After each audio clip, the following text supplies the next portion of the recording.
Mr. Wyden. Mr. Wyden, aye.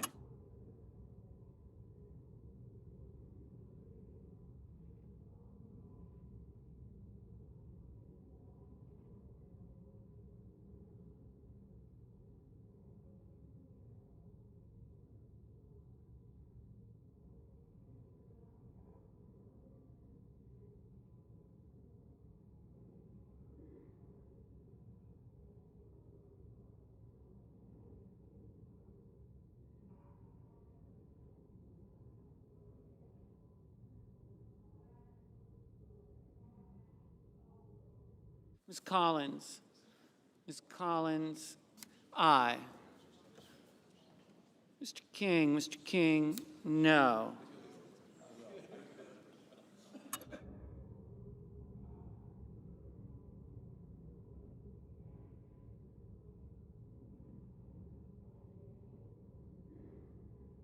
Mr. King, aye. Mrs. Gillibrand. Aye. Mrs. Gillibrand, aye. Mr. Van Hollen, aye.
Mrs. Blackburn, no.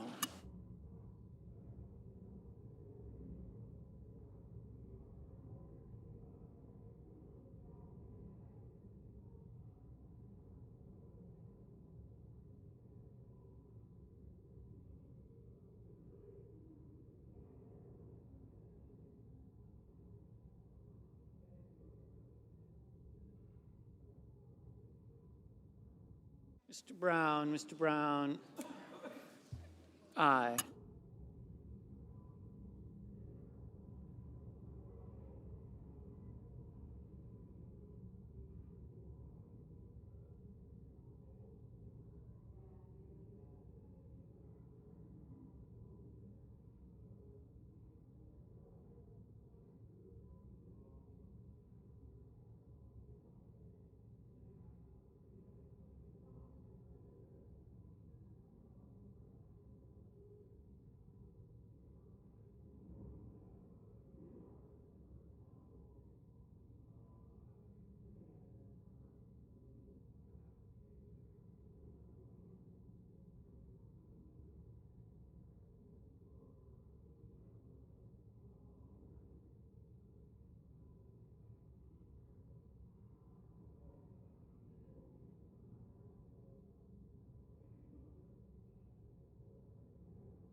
Mr. Warner, aye.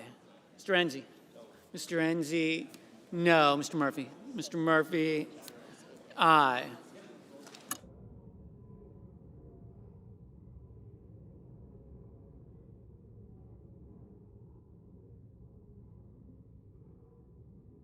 Mr. Cornyn, no. Pretty close. Mr. Sullivan, no. Mr. Gardner, No. Mr. Rubio. Mr. Rubio. No. Mr. Cardin. Mr. Cardin. Aye. Mr. Kane. Mr. Kane. Aye.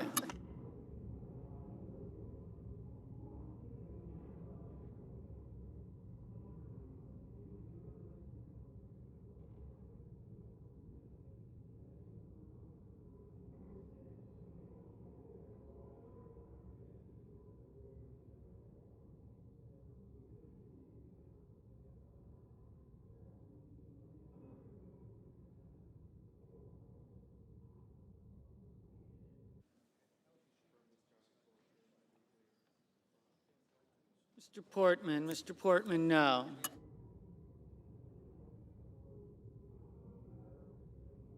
Mr. Young. Mr. Young, no. Mr. Menendez. Mr. Menendez, aye.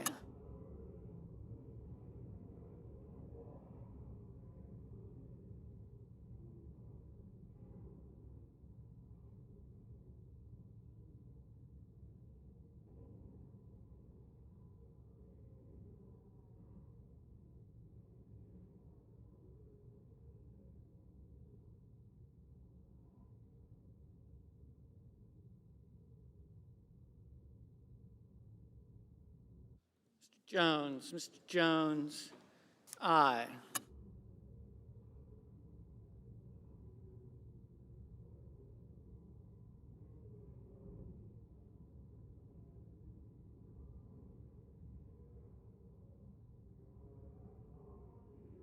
Ms. Duckworth. Ms. Duckworth, aye.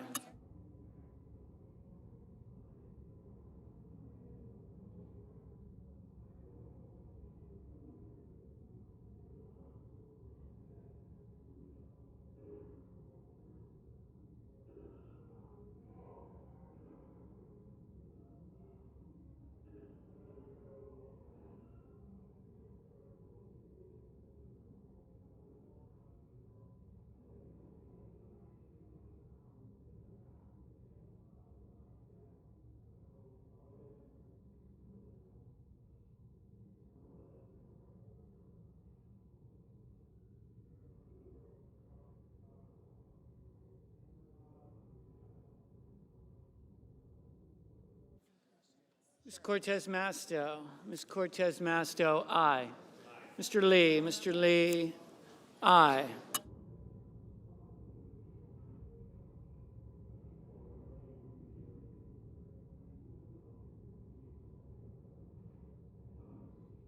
Mr. Cruz. Mr. Cruz, no.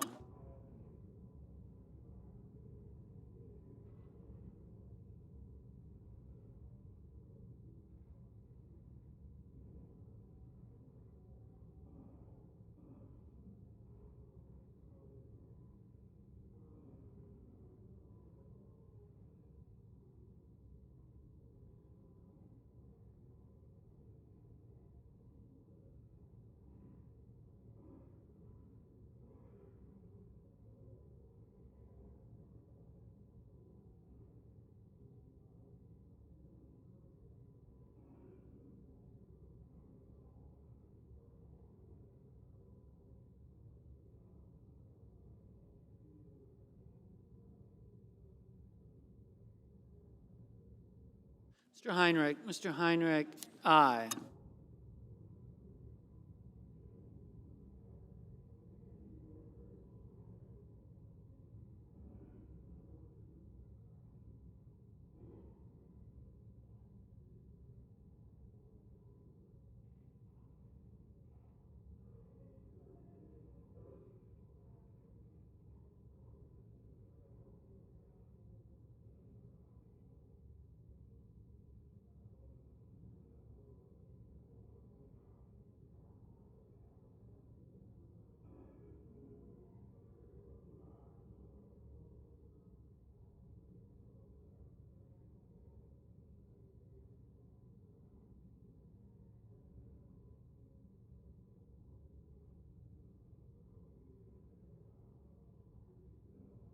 Mr. Isaacson. Mr. Isaacson, no.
Mr. Burr, no.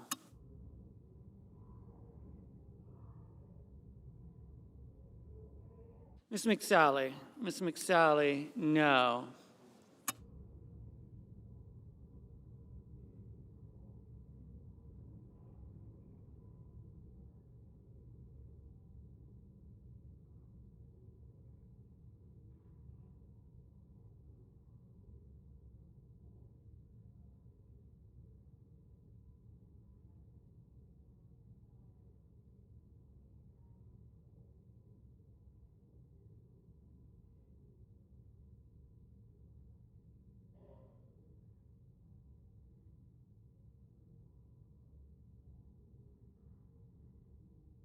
Ms. Murkowski, no.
Mr.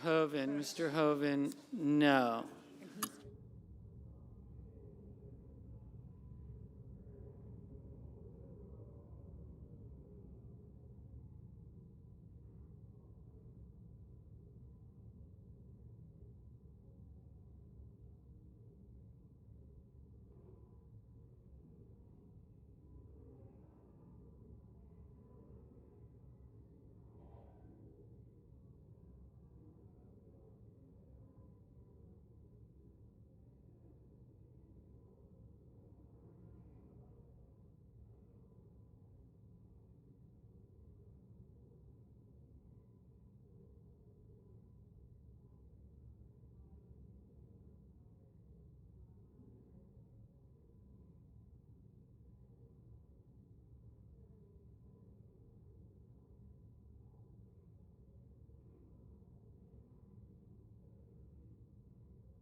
Mr. Coons, aye.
Who did we?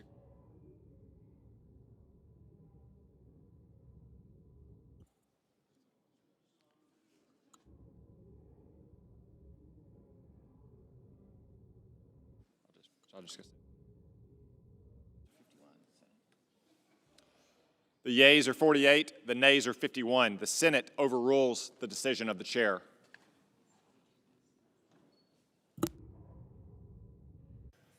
Mr. President. The senator from Missouri.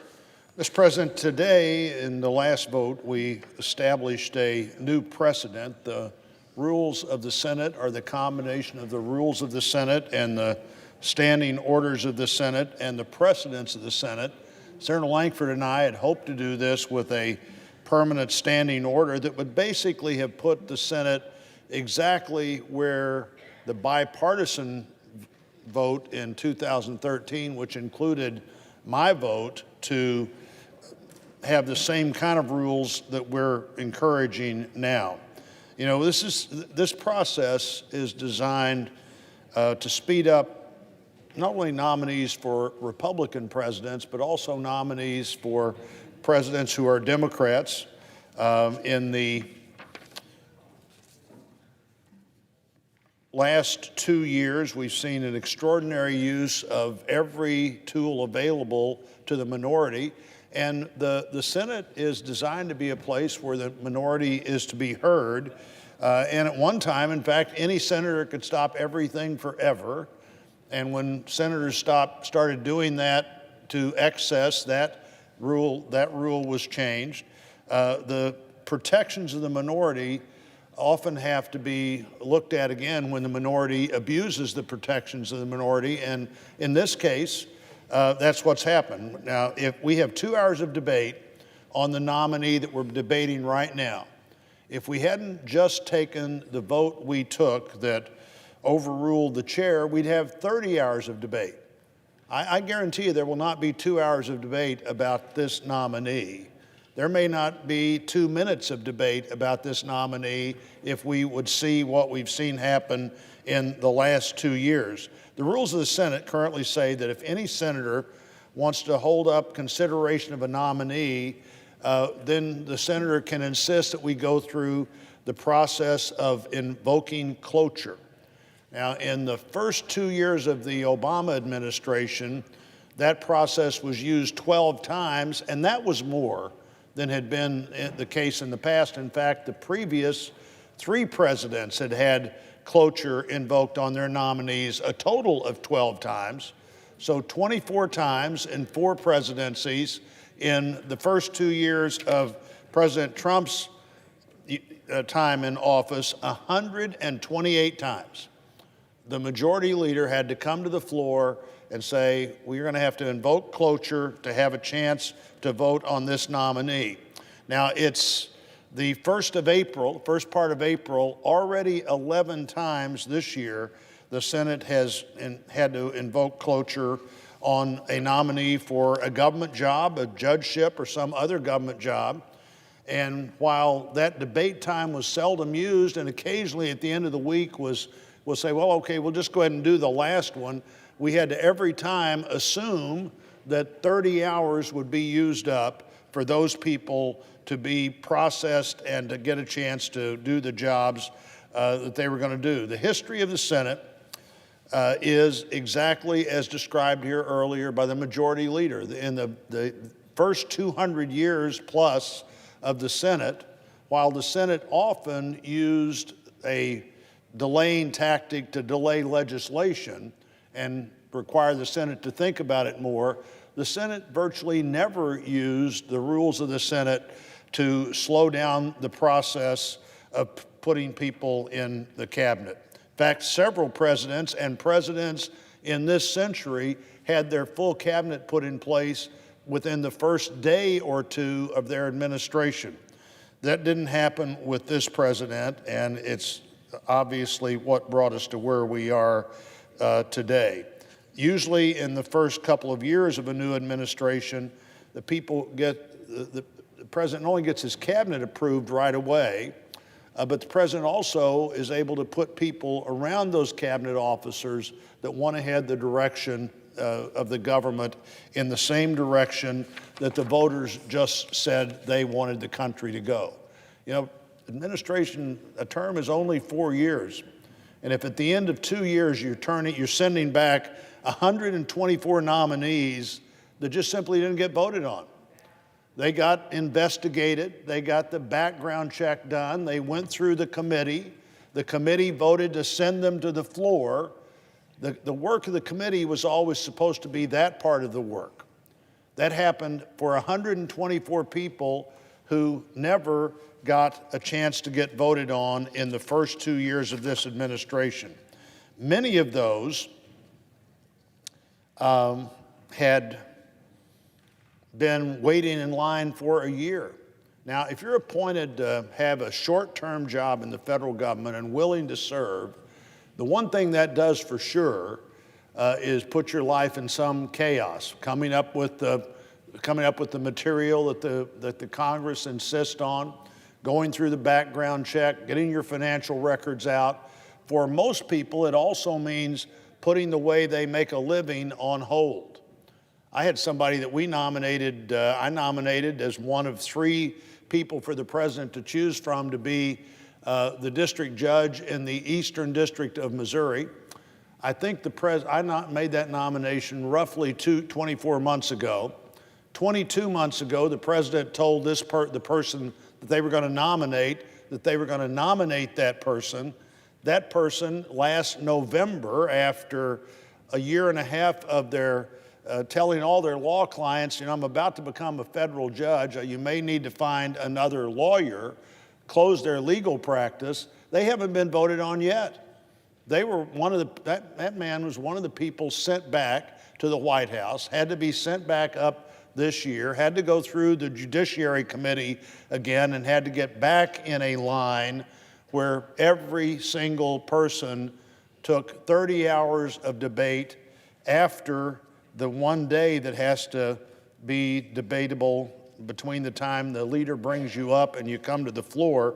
This sounds pretty complicated because it is, and it's more complicated by the fact that people have used it as a delaying tactic. Now, that 128 people I mentioned, the 128 people that the majority leader had to file cloture on, compared to 12, let's be sure we're comparing the way this used to be, even in recent years, to now, 128 to 12. When that 128, when they finally got votes, the support was substantial. When they finally got votes, a third of them got 70 votes or more. 13% got 90 votes or more. So you've got 90 people voting for people that someone insisted we needed 30 hours of debate that wasn't a debate at all. 20 district judges had cloture votes filed on them. 12 of those district judges had nobody vote against them. After 30 hours of the floor were on the floor, where in all likelihood, nobody had anything to say during that 30 hours. The average amount of time that we've spent talking about nominees during the 30 hours that's been insisted on is less than 1 hour. The person who generated the most discussion in this year at least was the new Attorney General. That's a pretty important job, should have quite a bit of discussion. In fact, it's our intention, it was the intention of the standing order that Senator Langford and I filed, and it will continue to be the intention, that person would still have 30 hours of debate if anybody thought that was necessary. Supreme Court judges, cabinet members, circuit judges would all have 30 hours of debate, but even with the Attorney General, less than 4 hours was used to talk about what everybody listening would believe is one of the most important jobs possible. Of the 10 other nominees that have had cloture filed on them prior to this week, almost no debate time was used. In fact, again, even in the case of the Attorney General, William Barr, 4/30ths of the time was used. That means 26/30ths of the time wasn't used, but we couldn't use it for anything else. We couldn't use it for another nominee. We couldn't use it for a piece of legislation. We couldn't use it to talk about how the government spends its money on basically to debate an appropriations bill that would be on the floor. It just couldn't happen. Last week, we confirmed Bridget Beatty to be a judge of the Ninth Circuit Court of Appeals. We used less than 1 minute of the 30 hours that the minority insisted on. Less than 1 minute of the 30 hours, but nothing else could be done during that 30 hours. Every member of the Senate knows that the abuse of this process is done to delay and to keep us from confirming not only other people that need to be confirmed, but to keep us from getting to the work we need to get to. It prevents us from taking up other legislation. It prevents us from doing our job. And maybe just, it's got to be discouraging when you talk to people in the future about, would you be willing to serve as the Assistant Secretary of Commerce for something? Would you be willing to serve as the Assistant Deputy Secretary of Treasury for the IRS? And by the way, you really can't start anything new, and you may never get voted on. And when you do get voted on, you may not actually be able to serve in that job if you serve the rest of this term of the presidency more than just a few months. People will begin to say no, and we all know that. Today we have 140 people who are waiting to be voted on jobs that they've been nominated for and are now out of committee. They've done all the paperwork, they've cleared all the days, they've done everything they need to do. When President Reagan was president, the average number of days between the time you were voted out of committee and the time you were voted on the floor was 5. Now, by the time you've gotten out of committee, you've already been weeks, if not months, into this process, and 5 days later, you'd get to know whether you were going to get the job or not. With President Trump, the average number of days between the time you got out of committee and the time you'd get voted on was 55. 55 days waiting to do that job that you've been willing to do, answered every question you've been asked about, had gone through all the background checks you needed, and you're still waiting. This system cannot work that way. We would never get everybody confirmed that a president is required to nominate, which means we also would never have time to get the other things done that the Senate needs to do. I think the step we took today was an important one. We'll talk about another category of people to be confirmed later today, district judges, and I believe we'll be able to make that change as well. And again, the cabinet, the Supreme Court, the circuit judges, all would still have 30 hours available to them. And our friends on the other side may continue to insist on that. But if they do, I guarantee if you run a clock on this, nobody will ever use the 30 hours to talk about the nominee in all likelihood. If we weren't going to do it to talk about William Barr, we're not going to do it to talk about hardly anybody else.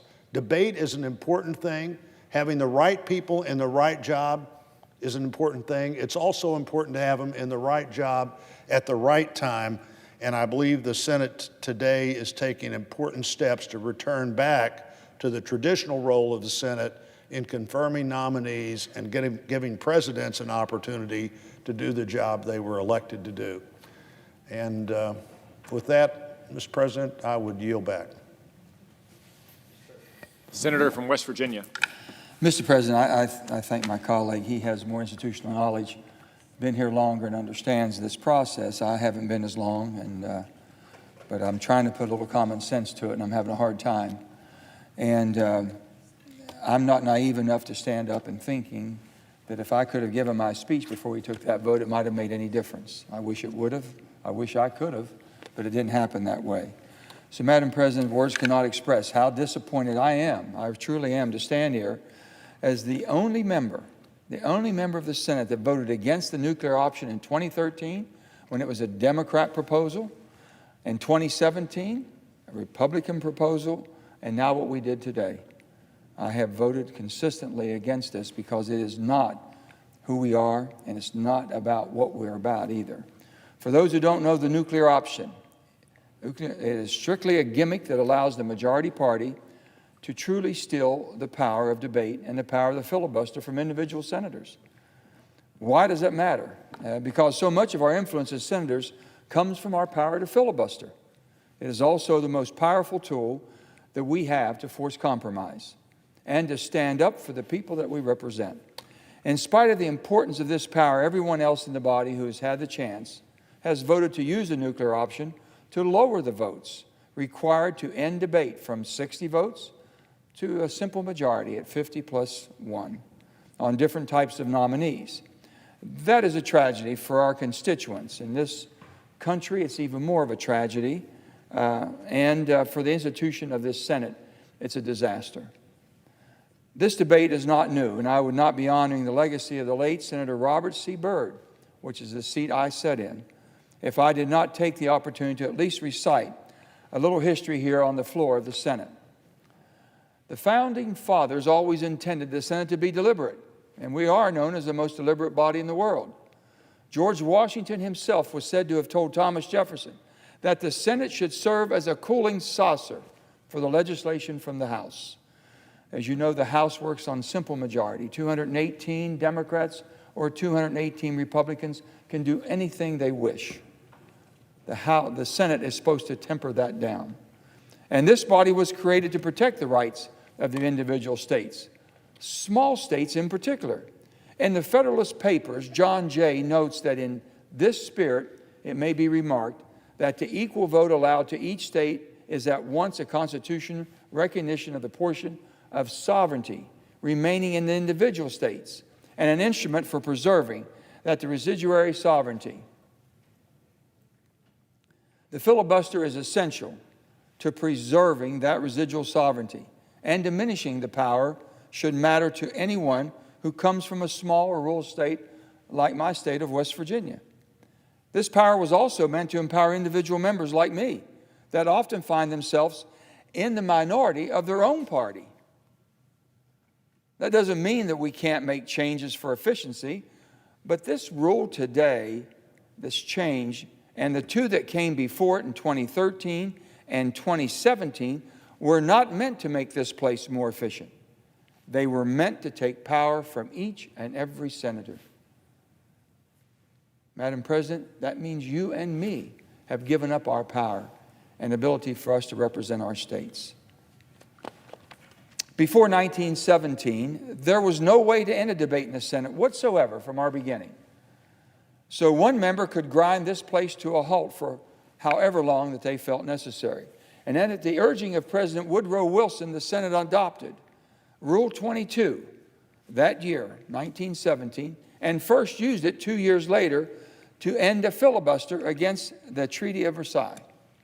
For the next 80-plus years, some tweaks were made to the rule, and its reach was expanded, but there was no real threat to the existence of this rule. In 2005, that all changed when the Majority Leader, Bill Frist, made the first serious effort to change the rules of the Senate and reduce the power of every member of this body by deploying the nuclear option. None other than John McCain, our dear departed friend, and Robert C. Byrd, our dear departed friend, teamed up to form the Gang of 14 that cut a deal on a package of nominations that took the nuclear option off the table, but only for a little while. In 2013, when Harry Reid and Democrats, my side of the aisle, voted to end the filibuster for presidential nominees, I was one of only 3 Democrats to fight and vote against it. The other 2, Mark Pryor and Carl Levin, are no longer serving in the Senate today. But we represented all wings of the Democratic Party, from the liberal end to the conservative end to the moderate centrist end. We stood together despite our differences because we knew it would forever lessen the institution of the Senate and that it would come back to bite us when we weren't in the majority. That was the ploy we made at that time. That was the argument we made and pleaded with our colleagues. For the past 5 years, we've seen the consequences of those actions. Today, our Republican friends are using the same excuse that our Democrats used: historic obstruction. And Democrats are using the same argument today that our Republican friends have used: unprecedented overreach. This is hypocrisy that makes us understand why people think Washington sucks. It's on both sides. No one's innocent on this. In 2013, the current Majority Leader, Mitch McConnell, was furious about what the Democrats were threatening to do. He called it breaking the rules to change the rules. And I agreed with him. He was right. I voted with him. In 2013, I heard and listened to Leader McConnell when he said the American people decided not to give the Democrats the House or to restore the filibuster-proof majority they had in the Senate back in 2009. And our Democratic colleagues don't like that one bit. They just don't like it. The American people are getting in the way of what they like to do. So they are trying to change the rules of the game to get their way anyway. This is precisely what the American people decided about Republicans in the 2018 election. And the Republicans have now gone down the same path Leader McConnell warned us against. You would think that at least we would understand the definition of insanity. Doing the same thing over, thinking we're going to get a different outcome. It doesn't work that way. He went on to say, Leader McConnell, so look, I realize this sort of wishful thinking might appeal to the initiated newcomers in the Democratic Conference who served exactly 0 days in the minority, but the rest of you guys should know better. And he is absolutely correct. Everyone should know better. Those of you who have been in the minority before should know better, because what goes around comes around. His final warning, which I am disappointed my Republican friends didn't listen to, was, if you think this is the best interest of the United States Senate and the American people to make advice and consent mean effectively nothing, obviously you can break the rules or change the rules to achieve that. And that's what we've done. But some of us have been around here long enough to know that the shoe is sometimes on the other foot. Madam President, when the majority leader and minority leader have flipped their positions and their perspective today, the lesson is clear. Breaking the Senate for political expedience will, over time, hurt all of us, and most importantly, our constituents, the American people. I firmly believe that the filibuster is a vital protection of minority views, and exactly why the framers of our Constitution made the Senate the cooling saucer. Lately, both parties have lit the saucer on fire and thrown it out the window. The Senate was set up by our founding fathers to force us to work together. Think about that. They knew that whatever we received from the House would be hot as a firecracker. Someone had to put out the flame. Someone had to say, that's not who we are as a country. And it's not basically who we want to be as a country. We're not the House of Representatives, but by golly, we're going there at a rapid pace. A rapid pace. It seems that when people come from the House, they bring that House mentality. Scorched and burned earth. That's not what we were set up to be. This is a very different body. It's the most unique body in the world. As the late, great Robert C. Byrd himself said in the months before his death, while I welcome needed reform, we must always be mindful of our responsibilities to preserve this institution's special purpose. And we are better than this, he said. Madam President, I always tell people back home, I can't vote for something unless I can go home and explain it. I don't care if it's an idea that my friends on the Republican side have. It makes sense to me. My constituents understand it. I go home and vote and tell them why I voted with my Republican friends. If I vote with my Democratic friends, it makes sense. I tell them the same. If I vote against something that my Republican friends are Democrats, I explain to them. It has nothing to do with politics. It's policy. Does it make sense? Will it help the constituents of the state of West Virginia? Will it make my country stronger and better? It's really what I care about. It's the purpose of me being here. Madam President, for the life of me, I can't figure out how anyone who voted for this can explain it when they go back home. Because we have given our power. Every time we do this, you continue to erode the powers that you have as United States Senate by the Constitution of the United States of America and by the founding fathers that created this body. And how we can do it in such a willing way makes no sense.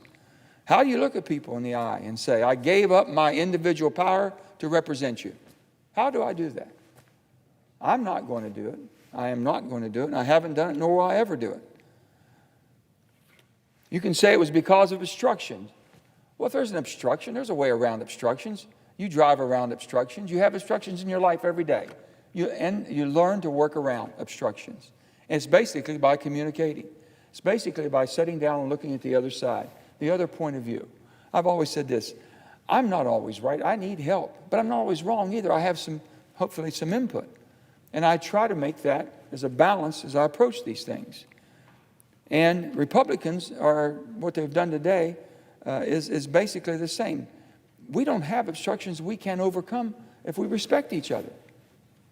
You can't blame everybody for everything. You can't blame somebody else for something you're unwilling to do. You can't blame somebody else if you don't have the patience to sit down and to talk through your problems and to try to understand better. You can't blame somebody else if you're not willing to give and take. It's what the whole process is about. If you're going to be successful in life, anyone's been successful. It's not my way or the highway. It's our way going down the highway together. This move is a betrayal of the people we represent, and everyone in this body is complicit. It is a shame that we're going to go back and try to explain our positions, the votes that were made today. It's just a shame. It should never come to this. For hundreds of years, we've managed to overcome obstructions. and preserve our founders' vision for the Senate. But for the last 6 years, members on both sides of this aisle have decided it's no longer possible. This abdication of our power and our responsibility is nothing more than weakness in the face of partisanship. This is truly tribal. What tribe do you belong to? Do you belong to the Democrat tribe or do you belong to the Republican tribe? I'm sorry, Madam President, I belong to the American tribe. And I'm going to stay right in the tribe I belong to. And I'm going to be loyal to the American tribe. This abdication of our power and responsibility is truly, truly a weakness in the face of partisanship. And my colleagues need to stand up to their leaders. We have given too much power to the leadership here. I remember the days when people used to talk about all the committee chairmen had so much power, they could run a bill and make sure it got on the floor and got voted on. Those days are gone. There's always a reason why something doesn't go to the floor, even if it goes through the committee process. Something comes out of committee unanimous, still doesn't get to the floor. Try to explain that one.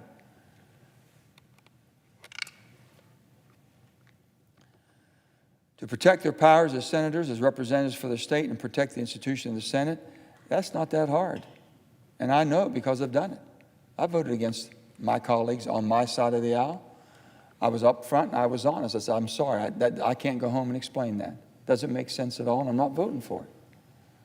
Now, if they wanted to get my vote, they're going to have to sit down and say, what would it take to get your vote? And I would explain to them, you got to adjust this or adjust this. It makes sense. It's fair to the minority if we were in the majority, or vice versa, the majority should be fair to us.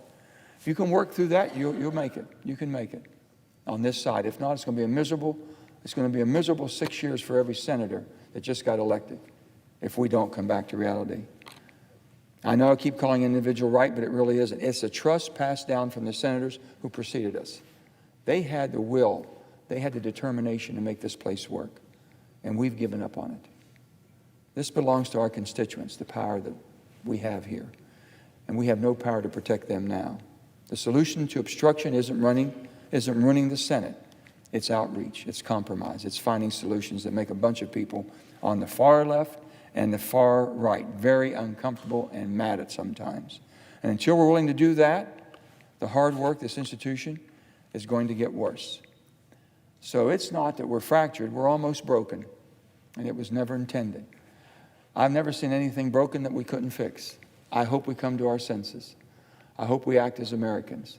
I hope we understand the whole, basically, thought process from our founding fathers who had the great insight of having two bodies in a bicameral, not a unicameral, that was supposed to work to help each other and protect us from ourselves. And now, right now, we become the worst enemy of ourselves. I hope we change. Thank you, Madam President. I notice the absence of a quorum. Clerk will call the roll. Mr. Alexander.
Madam President, I would ask suspension from the quorum Without clause. objection.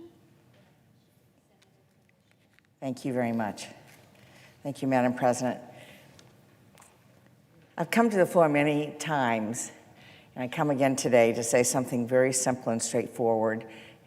Healthcare is personal, not political. Despite all the debates, everything that has gone on around healthcare, for every family in Michigan and across the country, for every one of us, healthcare is personal, not political. If your child gets sick in the middle of the night and needs to be taken to the emergency room, you don't care who the doctor voted for in the last presidential election. If you're diagnosed with cancer or a chronic condition, you're more interested in receiving the care you need than the ins and outs of the insurance plan that provides that care. And if your mom or dad needs to move into a nursing home, you want to make sure they're happy and that they're treated well, regardless of the specific Medicaid reimbursement rate. Health care is personal to each and every one of us, not political. And it affects each and every one of us, whether we watch MSNBC, CNN, Fox News, or don't turn on the television. That's why when this administration and Republicans in Congress try to take away people's health care over and over and over again, I take it personally. You know who else takes it personally? The American people. Certainly I know the people of Michigan do. Back in November, they sent a message at the ballot box. Unfortunately, the administration and Republicans in Congress missed the message. They could be working across the aisle right now to expand access to care, improve quality, and reduce costs. This is something that I work to do all the time. But instead, they're once again trying to take away your health care. And if you don't believe me, just take a look at President Trump's budget. This administration wants to pay for a huge tax giveaway for the wealthiest among us by taking away people's health care. And let me say again, they're asking us to pay for a budget-busting tax giveaway for the wealthy by taking health care away from people who depend on Medicare and Medicaid. And many of us, when this tax bill passed, said that when they were creating almost $2 trillion in a deficit, watch out, because the next thing would be a discussion to say, oh my gosh, we have big deficits. We have to cut Medicare and Social Security and Medicaid and other things that directly affect people, with health care at the top of the list. So what happens? Well, the Trump budget would cut $800 billion from Medicare over the next 10 years. That's taking away health care from our seniors, people with disabilities. And the Trump budget would cut $1.5 trillion from Medicaid over the next 10 years. That's taking health care away from half of all the babies born in America who are covered by Medicaid, they and their moms. That's taking health care away from 2 in 3 seniors who get their nursing home care from Medicaid health care. And that's taking away health care from everyone who's benefited from expanding Medicaid, low-income, minimum wage, working people, working families, including the more than 650,000 people in my state of Michigan covered by a very successful program called Healthy Michigan. 97% of Michigan children can see a doctor when they get sick or hurt now because of what has happened in Michigan with Healthy Michigan and other coverage. And the number of people treated without insurance has dropped 50%, which means that instead of folks walking into the emergency room and they can't pay, and everybody else's insurance rates go up to pay for it, People now have their own insurance, and those costs have dropped by 50%, the number of people walking in without insurance. And what has that also meant? The state of Michigan, taxpayers, had more than $400 million back into the budget in the state of Michigan last year because of the savings, because of Healthy Michigan. We should be building on this progress. Instead, Republicans are once again trying to take your health care away. Between 2010 and 2018, the Republican majority in Congress voted to repeal or weaken the Affordable Care Act more than 70 times, 70 times, with no replacement. Now the Trump administration has stepped in to help because they weren't successful in Congress. We were able to stop that because people rose up and said, my health care is personal, not political. People from across the country engaged. We were able to stop it in Congress. So now the Trump administration has stepped in to do a number of things to sabotage the Affordable Care Act. And look at what has happened in the last year. Last February, the Trump administration announced that it would provide funding to states that want to let insurance plans cover fewer services, encouraging fewer services to be covered. Last April, they issued a rule that, among other things, allowed insurers to hike premiums 15% without justification. In June and August, they expanded access to association health plans and what's called short-term plans, which we also call junk health plans, because they're a lot cheaper, but they don't cover much, and people don't realize that until they get sick. These plans don't have to cover prescription drugs or mental health or maternity care.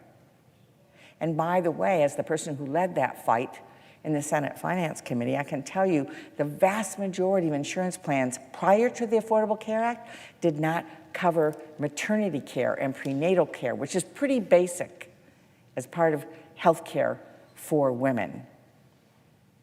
Remember when being a woman was considered a pre-existing condition? That's what we meant.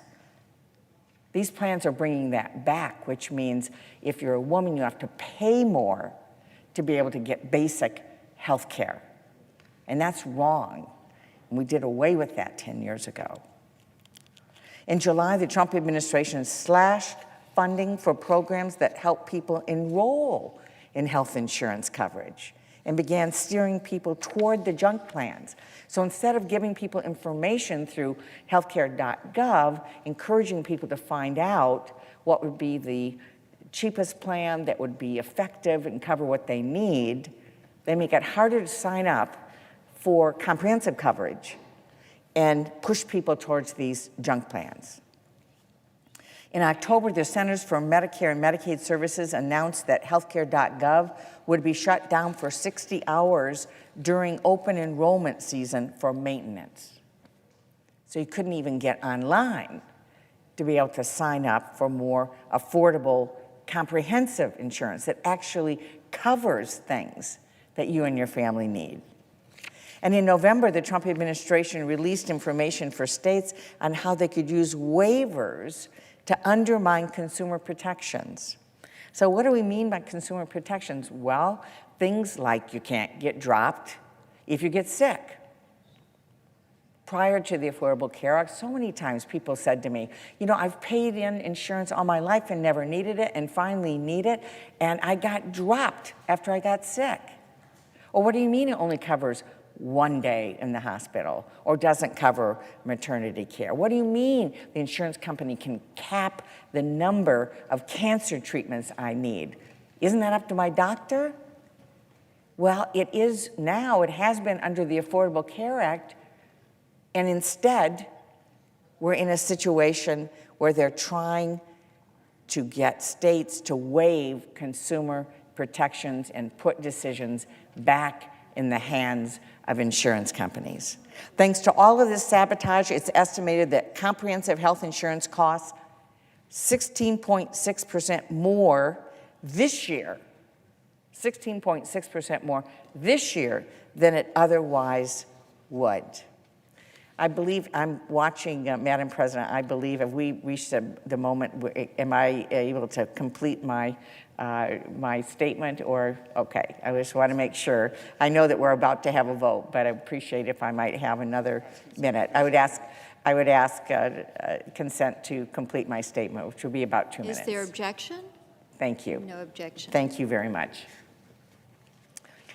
So 16.6% more this year in costs than there otherwise would be because of all of this sabotage, upheaval, chaos in the healthcare markets. In case those sabotage attempts were too subtle, last week the Department of Justice announced that it agrees, the Trump administration now agrees with the federal judge in Texas who said the entire Affordable Care Act must be struck down. No more coverage for pre-existing conditions, no more consumer protections, no more capacity to have your child on your insurance to age 26, no more capacity to be able to expand what we are doing for minimum wage workers, et cetera, et cetera. In other words, if they can't take away your health insurance through the legislative process, they're trying to do it now through the courts, which also goes to what is happening now in terms of changing the rules so you can more quickly put judges through, pack the courts with folks that are going to agree with taking away people's health care. So, what's the Republican alternative to the ACA? Unfortunately, folks still don't have one. Don't worry, President Trump now says that he's going to have a really great health care plan after he's reelected in 2020. Just wait. And by the way, to emphasize the fact that Senate Republicans support what President Trump is doing, they passed a budget resolution out of committee last week. Partisan vote, only Republican votes, that includes repeal of the Affordable Care Act with no replacement in place. In the meantime, the Affordable Care Act could be, again, struck down by the courts, and more than 20 million people who've gained health coverage through the Affordable Care Act could be out of luck. So let me say in conclusion, just this week I heard from one of those 20 million people. Lisa from Norton Shores graduated with a marketing degree in the middle of a recession and worked a low-wage job at the local hospital for 8 years. When a part-time temporary job opened up at a local marketing agency, the Affordable Care Act allowed Lisa to take the job and get the experience she needed for a career in her field. She was able to get health care separately from her job. That job led to another marketing job with a local company, this one with benefits. A few years later, the original marketing agency offered Lisa a full-time job. Once again, the ACA allowed her to take it. Lisa wrote this: "It was only through the Affordable Care Act that I've been able to pull myself up to be a contributing member of society. It has allowed me to rise to my capabilities." She added that if the ACA is overturned, I will have to leave this job for any position that includes health insurance. It would kill this awesome small business I work for. This will be a top priority for me when I vote in 2020. Lisa and millions of other people are sending a message. The only question is, are folks listening? Thank you, Madam President. I Senator yield the from floor. Maine. All time is expired. The question is on the nomination. All in favor say aye. Aye. All opposed, no. The ayes have it. The ayes appear to have it. The ayes do have it. The nomination is confirmed.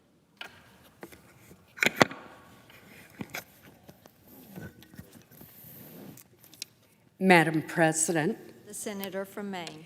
I ask unanimous consent that the mandatory quorum call be waived. Without objection. The clerk will report the motion to invoke cloture.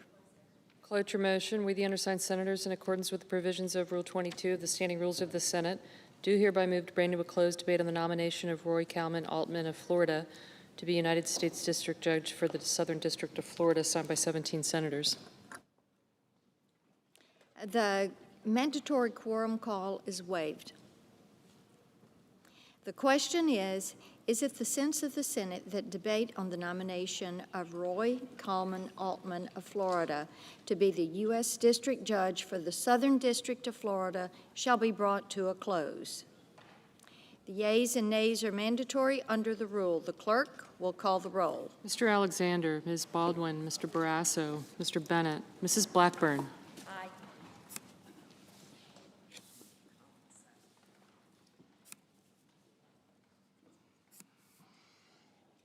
Mr. Blumenthal.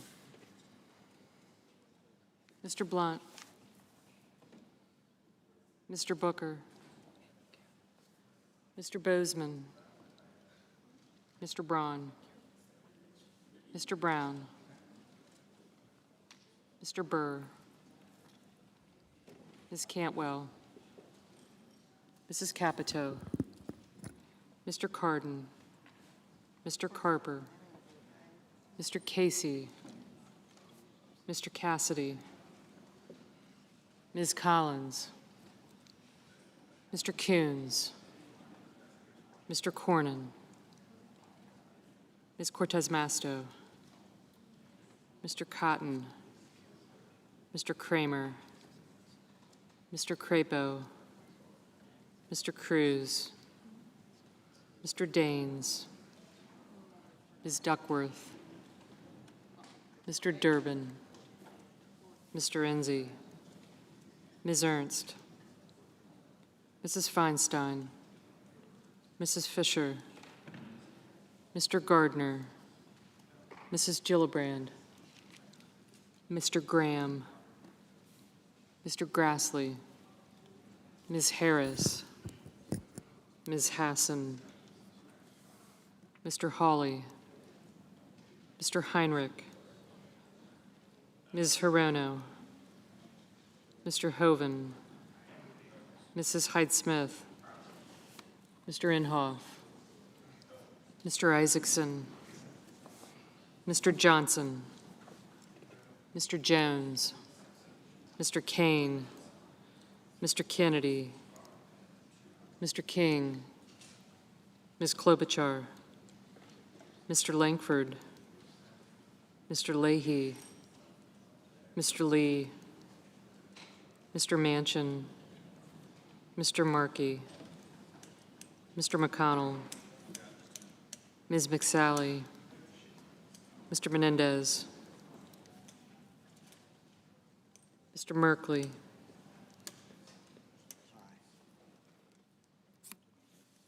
Mr. Moran. Ms. Murkowski. Mr. Murphy. Mrs. Murray. Mr. Paul. Mr. Perdue. Mr. Peters. Mr. Portman. Mr. Reed. Mr. Risch. Mr. Roberts. Mr. Romney. Ms. Rosen. Mr. Rounds. Mr. Rubio. Mr. Sanders. Mr. Sass. Mr. Schatz. Mr. Schumer. Mr. Scott of Florida. Mr. Scott of South Carolina. Mrs. Shaheen. Mr. Shelby. Ms. Sinema. Ms. Smith. Ms. Stabenow. Mr. Sullivan. Mr. Tester. Mr. Thune. Mr. Tillis. Mr. Toomey. Mr. Udall. Mr. Van Hollen. Mr. Warner. Ms. Warren. Mr. Whitehouse. Mr. Wicker, Mr. Wyden, Mr. Young,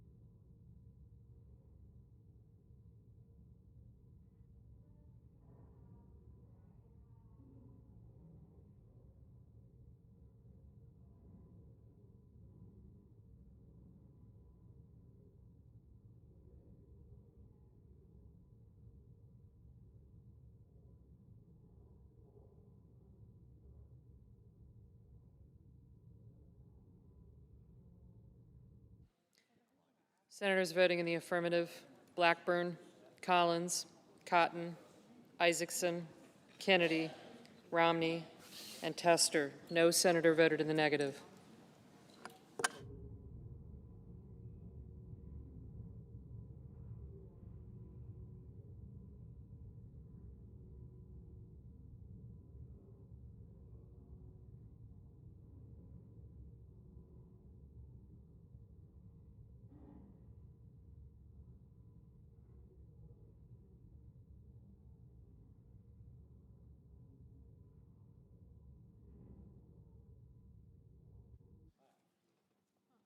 Mr. Inzie, aye.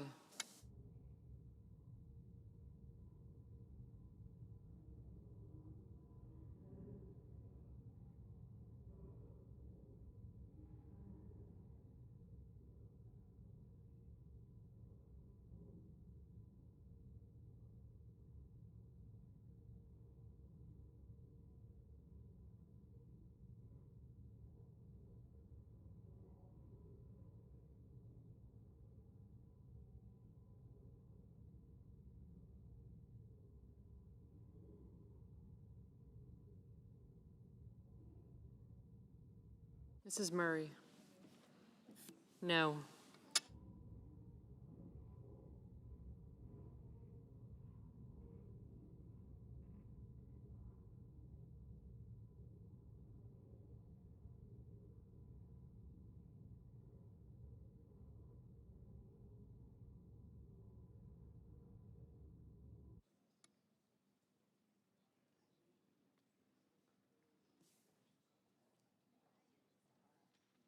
Mr. McConnell, aye.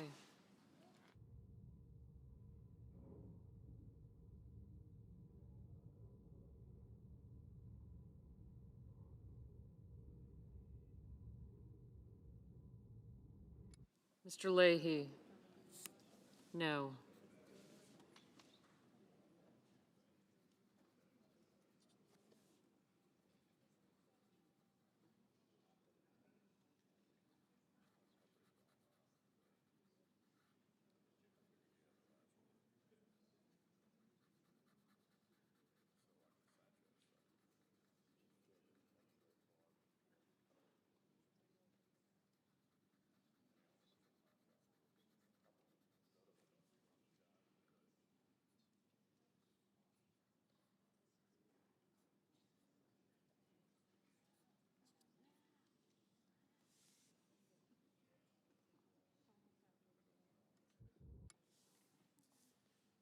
Mr. Scott of Florida, aye.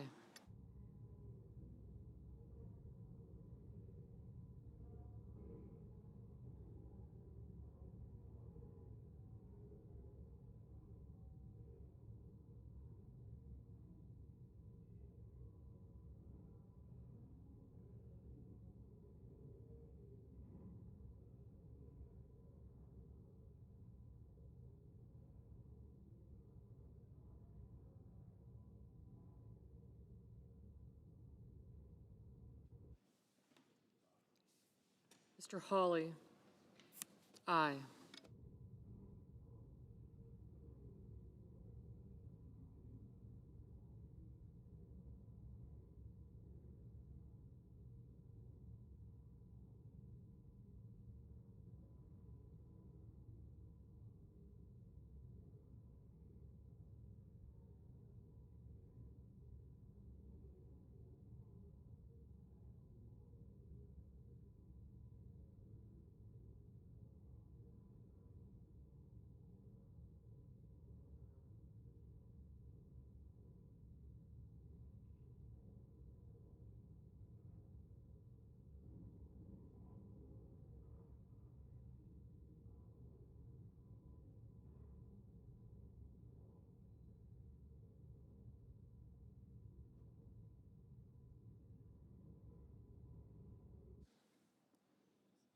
Mr. Warner? Aye.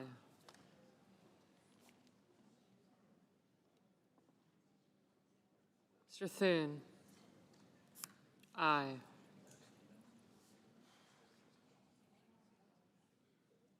Mrs. Hyde-Smith? Aye.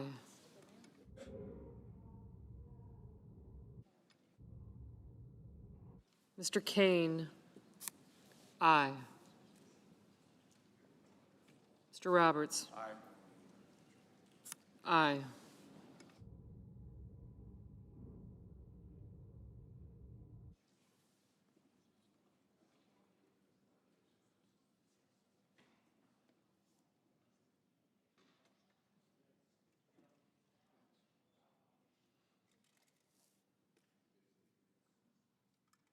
Mr. Cornyn? Aye.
Mr. Rubio?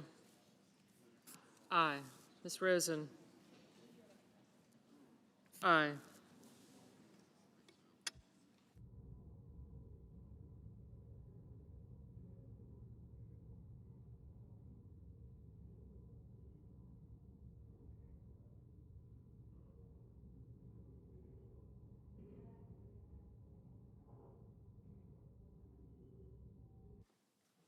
Ms. Stabenow? No. Mr. Langford? Aye. Mr. Gardner? Aye. Mr. Sass? Aye. Ms. Smith? No.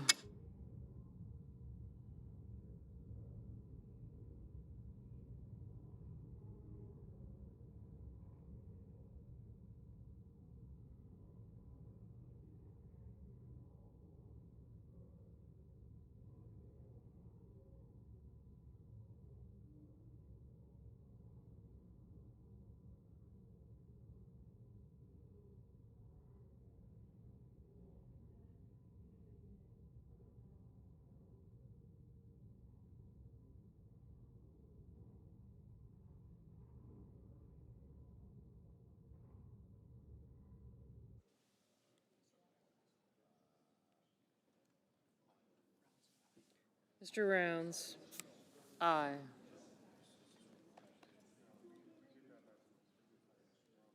Mr. Grassley? Aye. Mr. Peters? No. Mr. Cardin? Mr. Young? Aye.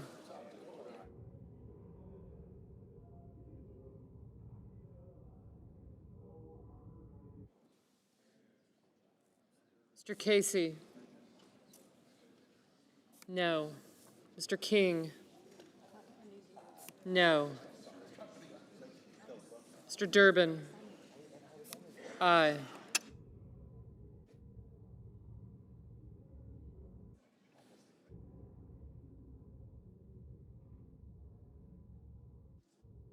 Mr. Cardin?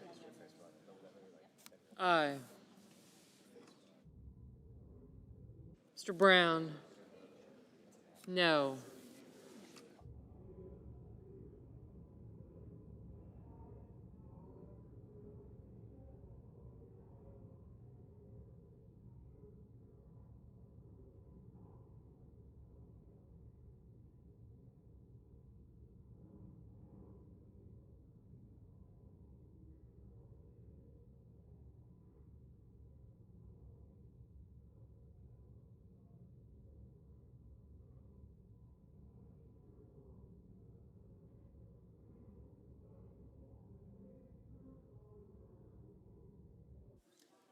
Ms. Sinema? Aye.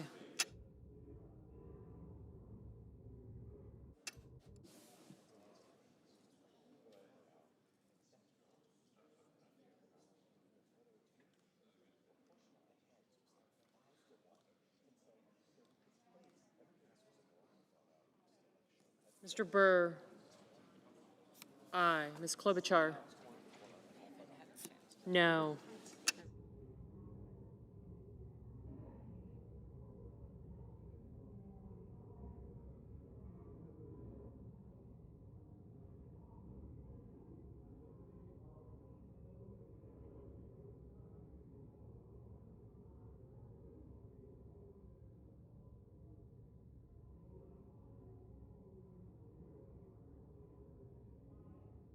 Mr. Murphy? No.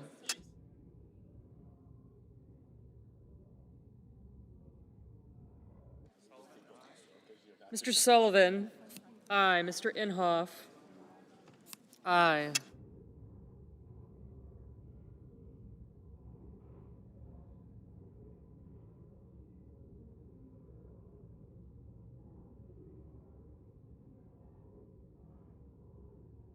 Mr. Graham?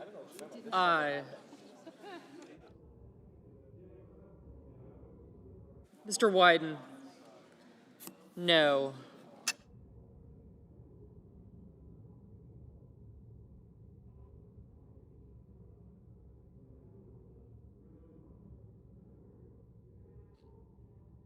Mrs. Capito? Aye.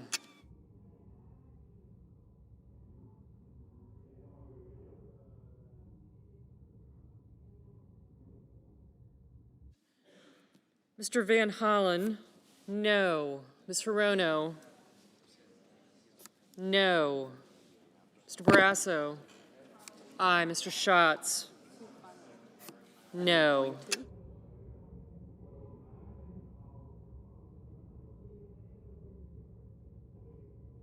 Ms. McSally? Aye.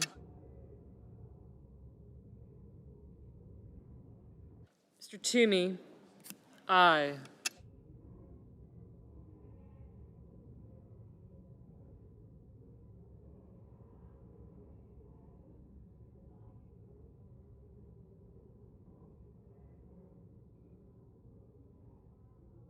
Mr. Merkley? No. Mr. Crapo? Aye.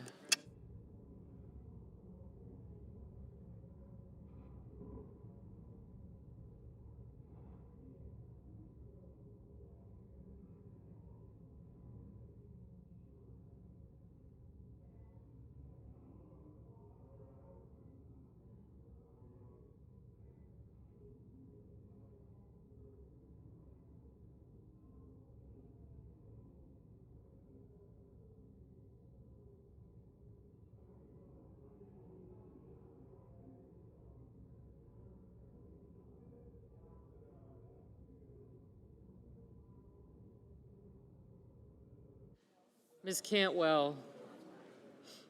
No. Ms. Ernst? Aye. Mr. Menendez? No. Mrs. Gillibrand? No.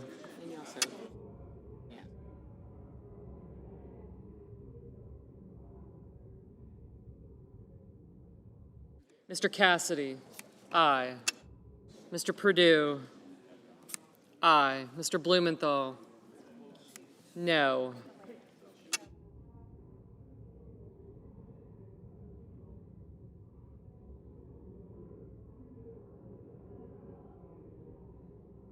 Mr. Booker? No.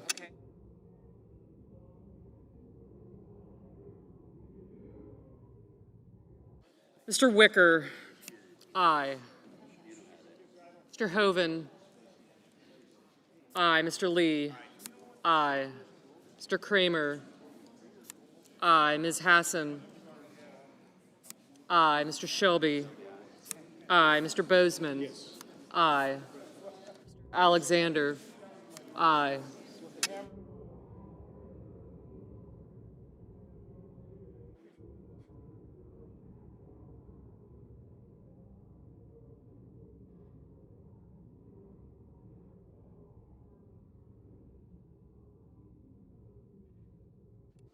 Mr. Murky?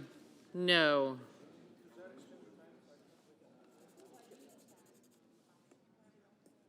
Mr. Portman? Aye. Mr. Jones? Aye.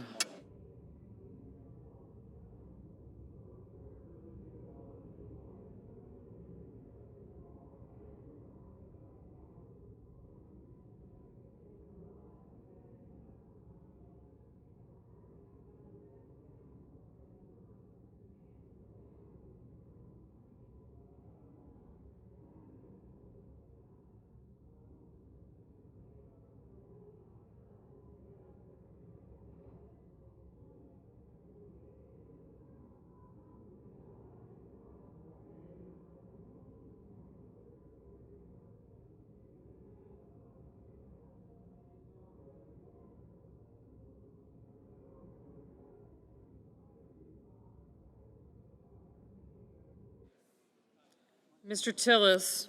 Aye. Mr. Risch? Aye. Mr. Coons? No. Mr. Carper? No. Mr. Manchin? Mr. Manchin? Aye.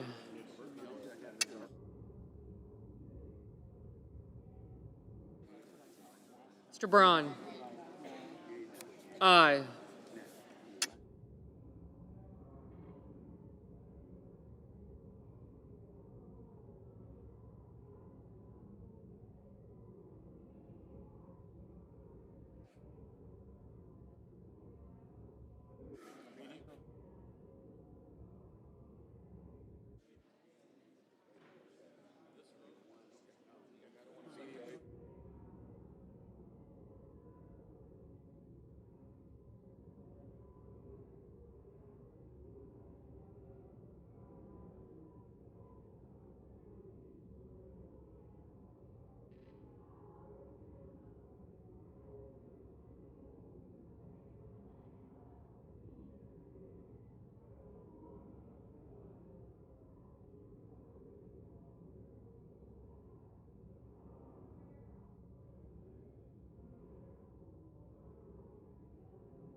Mr. Udall? No.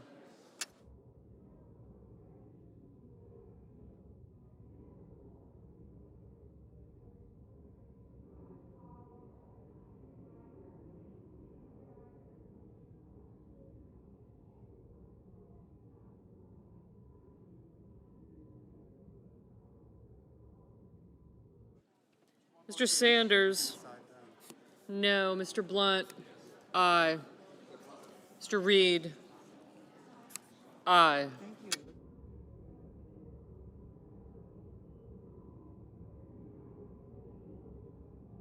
Mr. Moran? I thought you changed your name this week. Aye.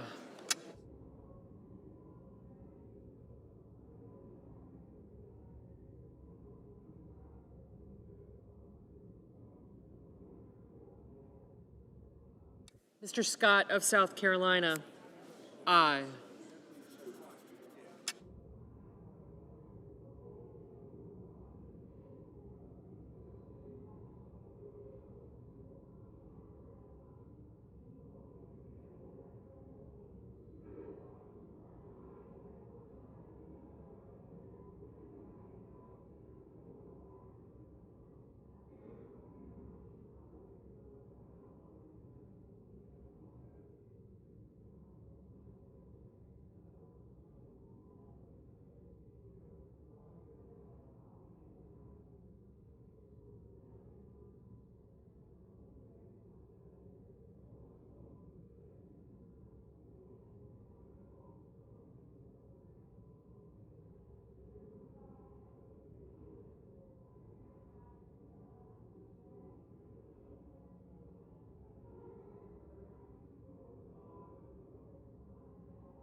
Mr. Schumer, no.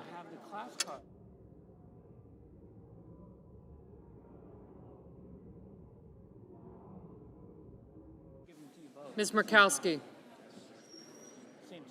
aye.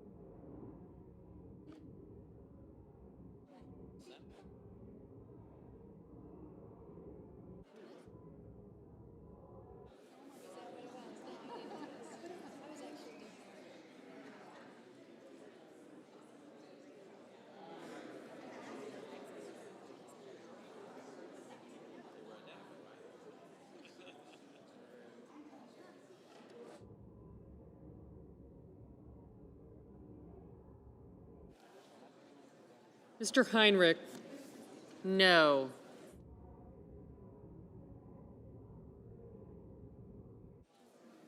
Mr. Cruz, aye.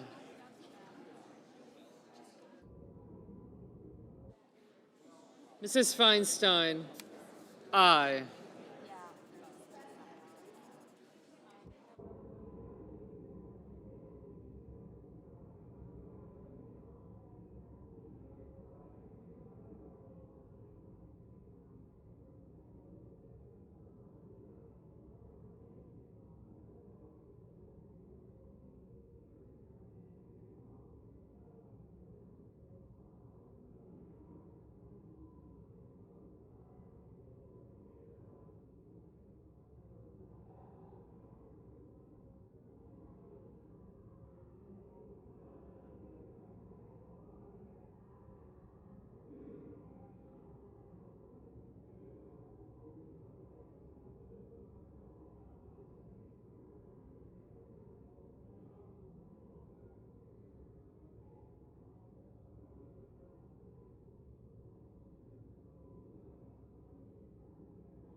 Ms. Cortez Masto, aye. Mrs. Shaheen, aye.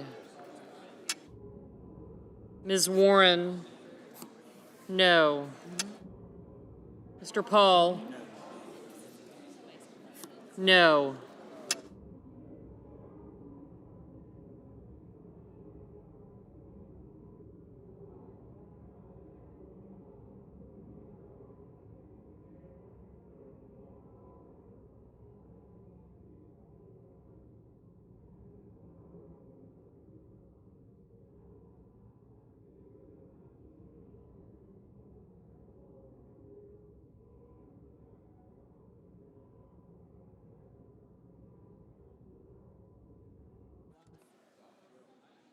Mr. Johnson, Aye.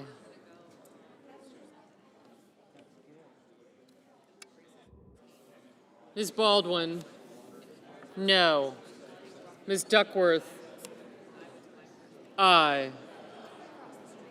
Mr. Daines? Aye. Mr. Bennett? No.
Mr. Whitehouse? No.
Mr. Reed?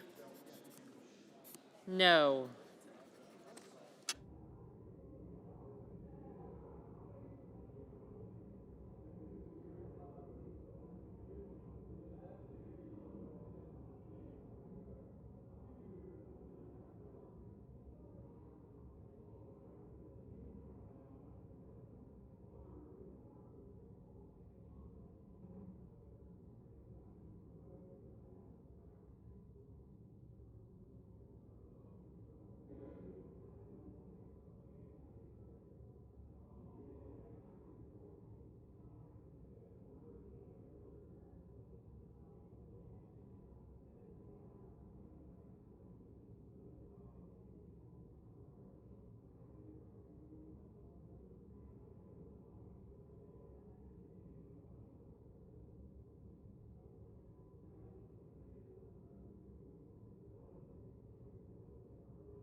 Mrs. Fisher? Aye.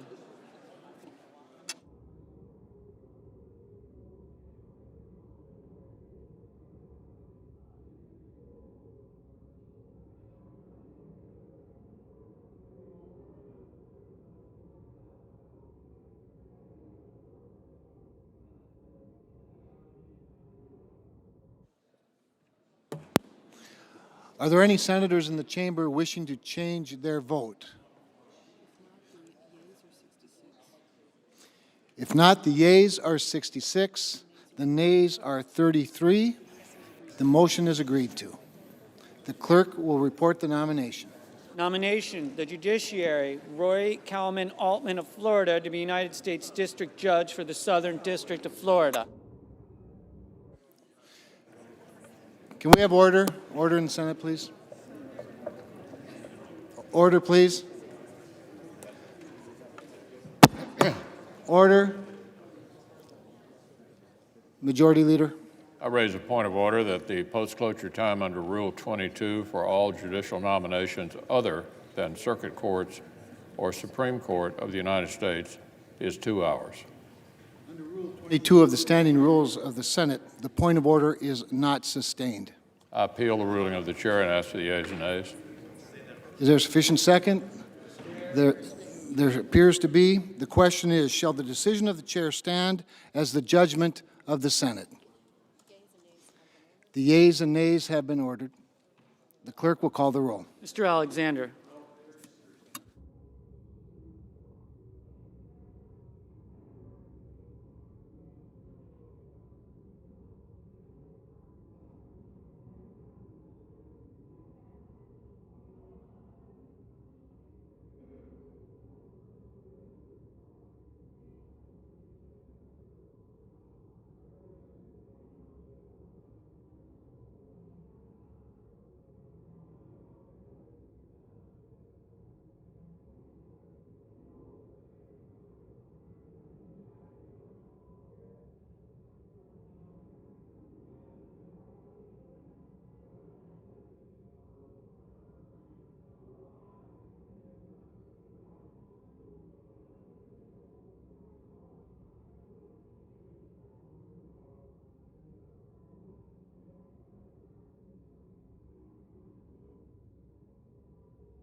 Ms. Baldwin.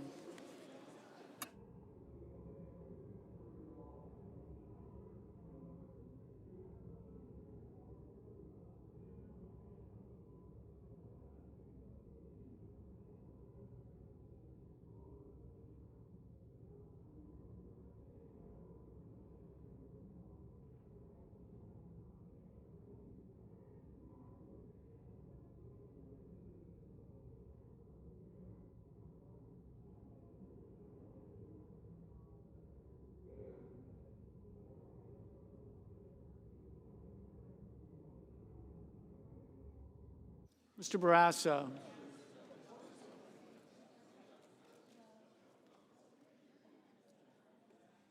Mrs. Blackburn. Mr. Blumenthal. Mr. Blunt. Mr. Booker. Mr. Bozeman.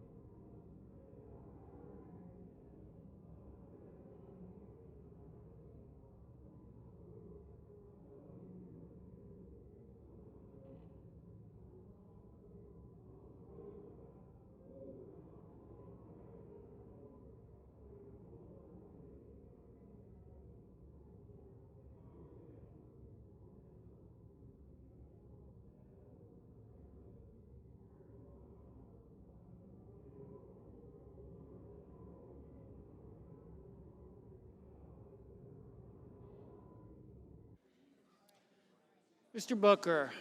Mr. Bozeman. Mr. Braun.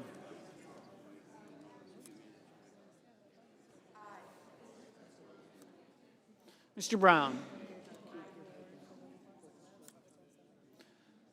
Mr. Burr. Ms. Cantwell.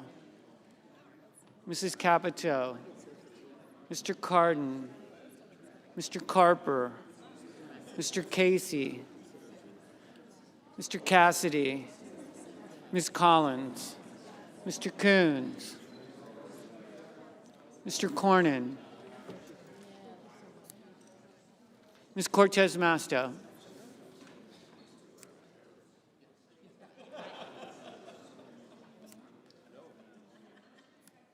Mr. Cotton. Mr. Kramer. Mr. Crapo. Mr. Cruz, Mr. Daines, Ms. Duckworth, Mr. Durbin, Mr. Enzi. Ms. Ernst. Mrs. Feinstein.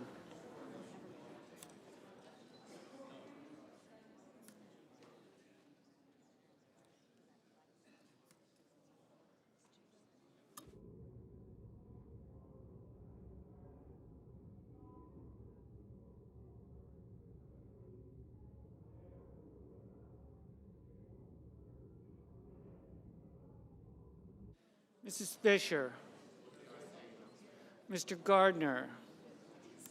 Mrs. Gillibrand. Mr. Graham. Mr. Grassley. Ms. Harris. Ms. Hassan. Mr. Hawley. Mr. Heinrich. Mr. Rono. Mr. Hoven. Mrs. Hyde-Smith. Mr. Inhofe. Mr. Isaacson.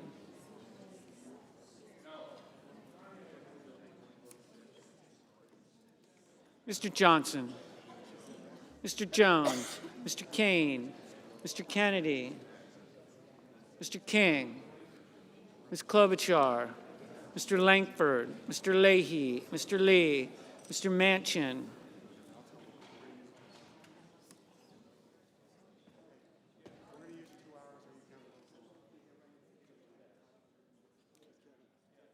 Mr. Markey. Mr. McConnell, Ms. McSally, Mr. Menendez, Mr. Merkley,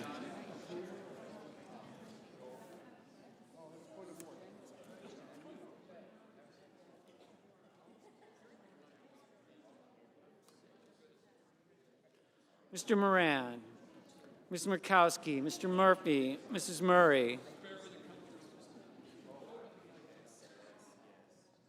Mr. Paul, Mr. Perdue.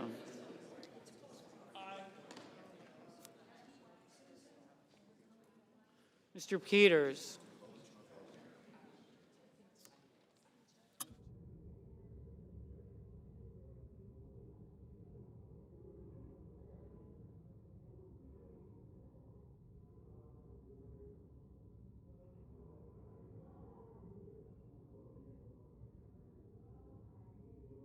Mr. Peters, Mr. Portman, Mr. Reed, Mr. Risch,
Mr. Romney, Ms. Rosen, Mr. Rounds, Mr. Rubio, Mr. Sanders, Mr. Sass, Mr. Schatz, Mr. Schumer, Mr. Scott of Florida, Mr. Scott of South Carolina, Mrs. Shaheen, Mr. Shelby, Ms. Sinema, Ms. Smith, Ms. Stabenow, Mr. Sullivan, Mr. Tester, Mr. Thune, Mr. Tillis, Mr. Toomey, Mr. Udall, Mr. Van Hollen, Mr. Warner, Ms. Warren, Mr. Whitehouse, Mr. Wicker, Mr. Wyden, Mr. Young.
Senators voting in the affirmative: Baldwin, Bennett, Blumenthal, Booker, Cantwell, Cardin, Casey, Collins, Cortez Masto, Duckworth, Durbin, Feinstein, Gillibrand, Hassan, Heinrich, Hirono, Jones, Kane, King, Leahy, Lee, Manchin, Menendez, Merkley, Murphy, Murray, Peters, Reed, Rosen, Sanders, Schatz, Schumer, Shaheen, Sinema, Smith, Stabenow, Tester, Van Hollen, Warner, Warren, Wyden. Senators voting in the negative: Alexander, Barrasso, Blackburn, Blunt, Braun, Burr, Capito, Cornyn, Cotton, Kramer, Crapo, Cruz, Daines, Enzi, Ernst, Fisher, Gardner, Graham, Grassley, Hoven, Hyde-Smith, Inhofe, Isaacson, Johnson, Kennedy, McConnell, McSally, Moran, Murkowski, Hall, Portman, Roberts, Rounds, Scott of Florida, Scott of South Carolina, Shelby, Sullivan, Thune, Tillis, Toomey, Wicker.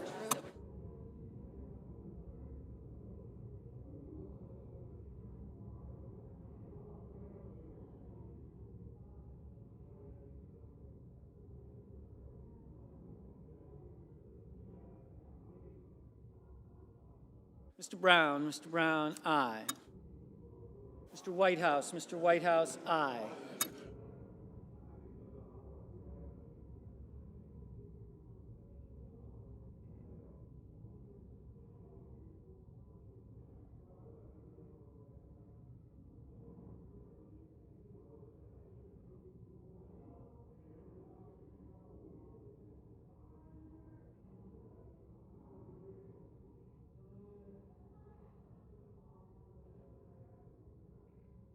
Mr. Sass, no.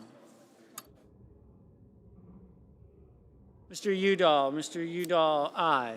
Mr. Purdue, no.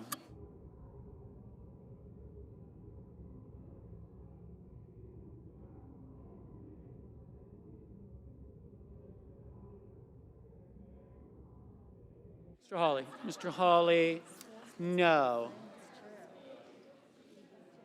Mr. Bozeman, no.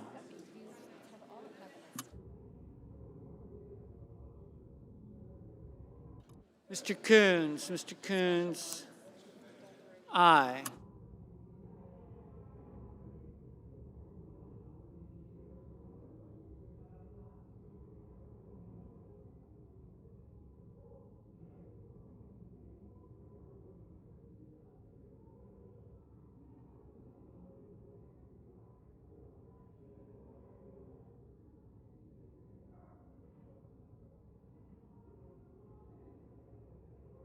Mr. Romney, no.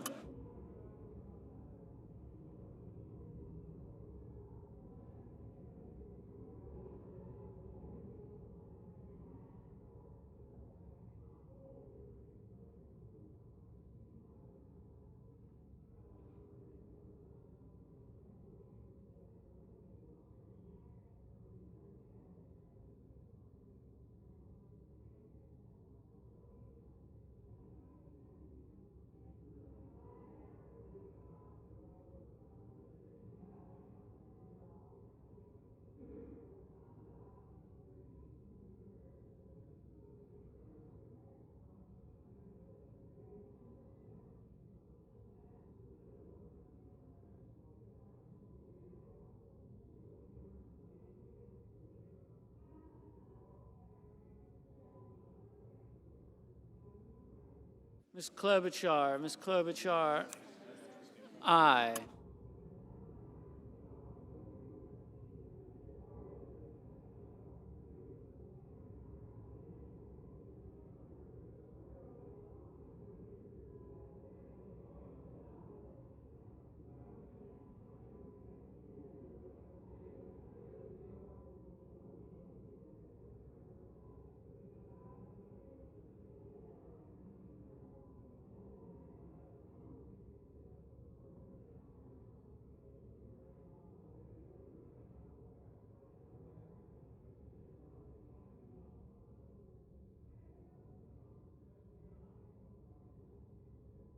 Mr. Langford, no.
Mr. Risch. Mr. Risch, no.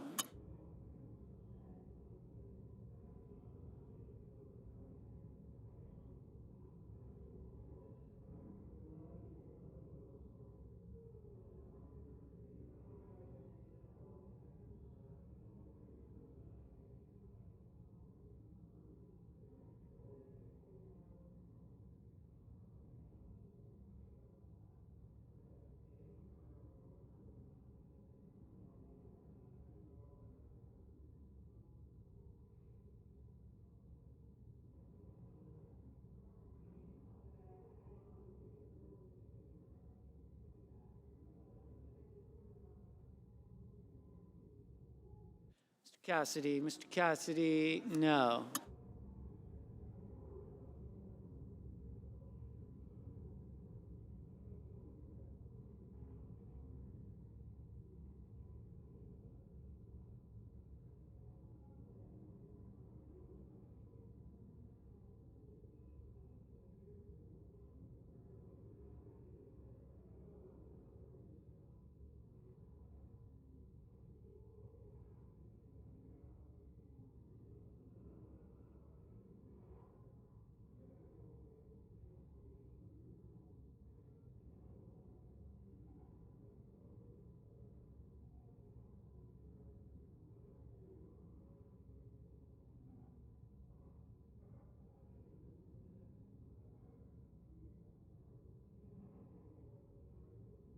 Mr. Markey. Mr. Markey, aye.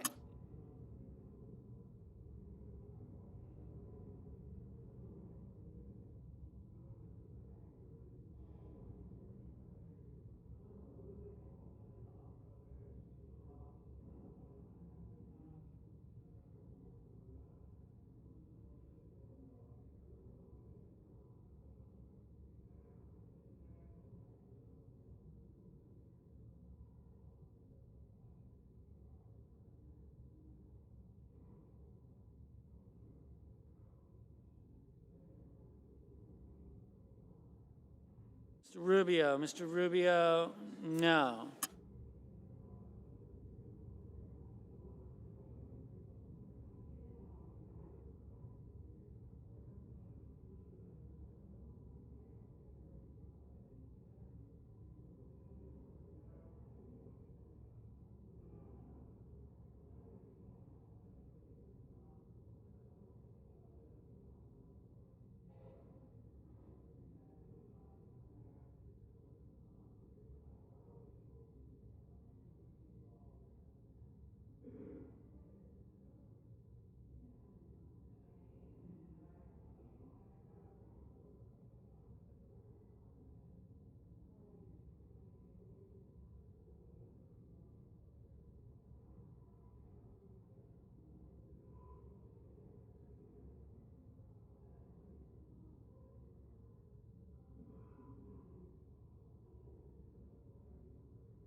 Mr. Carper. Mr. Carper, aye.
Mr. Young, no.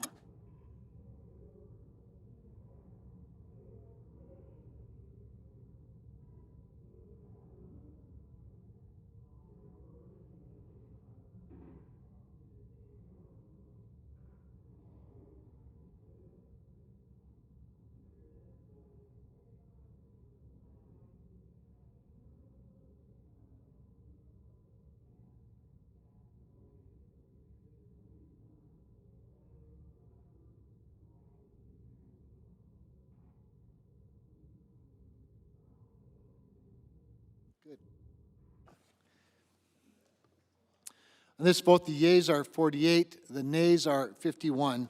The Senate overrides the decision of the chair. Mr. President, Senator from Iowa. earlier this week I introduced the Bipartisan Retirement Enhancement Savings Act of 2019, and the acronym for that is RESA, R-E-S-A. I'm pleased to be joined by my colleague, Finance Committee Ranking Member Wyden, in introducing this very important piece of legislation. The workplace retirement system provides an effective way for employees to save for retirement. But not all workers have access to retirement plans, and some workers who have access to a plan don't always participate. So, the committee felt that we need to do more to encourage and facilitate retirement savings. That's why we're providing new incentives for employers to adopt retirement plans. The bill also helps reduce costs of operating these plans and creates new provisions to encourage workers to plan and to save for retirement. This bill has been a long time in the making. Work on it actually began shortly after the passage of the Pension Protection Act of 2006. So when I say a long time, if it actually started back there at that time, that's 12 years ago, 13 years ago. 12 years ago, I'm sorry. Over several Congresses, the Finance Committee has held hearings on the retirement system and reviewed a number of proposals to improve the system. Many ideas were put forward. We examined each of them carefully, including through the work of the Finance Committee's Tax Reform Working Group on Savings and Investment, which did most of its work during the year 2015. The resulting proposals were brought together to form this bill that we call RESA. It was unanimously approved by the Finance Committee in 2016. In the last Congress, many of us worked closely with former Senator Hatch and chairman at that time to advance this package. We came very close to an agreement last December, but as a lot of times happens at the end of the year, it fell short due to politics and the process at that time. Passage of this important bill remains a top priority for me. I've continued working closely with Senator Wyden, the ranking Democrat, other committee members, and even colleagues in the House to maintain the momentum from the end of last year so that improvements in this bill can be signed into law without further delay. The RESA bill would reform our retirement savings laws in several important areas. For example, it would improve on an existing type of plan called the multiple employer plan, or as we say in finance, MEP. The bill would expand these plans so that employers can join together to sponsor a single retirement plan for their workers. These open MEPs would make it far more feasible for businesses of all sizes, and especially small businesses, to offer retirement plans by harnessing economies of scale and reducing unnecessary administrative burdens on employers. But more importantly, these open MEPs would open the door for millions of Americans to save for retirement. Speaking of small businesses, the bill includes provisions designed to make it easier and more cost-effective for smaller employers to sponsor a retirement plan. Small businesses, farms, and ranches are, of course, vital to our economy. We need to encourage a level playing field so that workers at small businesses throughout our country have equal access to retirement plans as workers at Fortune 500 companies have. RISA also would create a new fiduciary safe harbor for employers that allow employees to invest in lifetime income arrangements like annuities. In addition, the bill would expand the portability of retirement plan assets, including those annuities. That would allow workers then to keep their retirement savings when they change jobs throughout their career. This bill encourages employers to provide the kind of tools and flexibility that employees need to plan for a financially secure retirement. RISA also would help employees add to their retirement savings each year through automatic increases in contributions to 401k plans. Add to and also to help workers plan better for retirement, the legislation would require employers to provide an estimate of how much the employee's account would provide during retirement if the employee invested the balance in an annuity. All of this is intended to help individuals get on the path of saving for a secure retirement during their working years. But it's also with an eye towards making sure that their savings will last once they retire. I should also note that this bill is paid for. This is the pay for. The main offsetting provision involves an option under current law for a person to pass along his or her IRA or 401k account to a family member or other beneficiary. Under current law, the recipient of that account can keep the inherited funds in the tax-deferred account and save for their own retirement if they take out a required minimum amount each year. That is often referred to as a stretch IRA.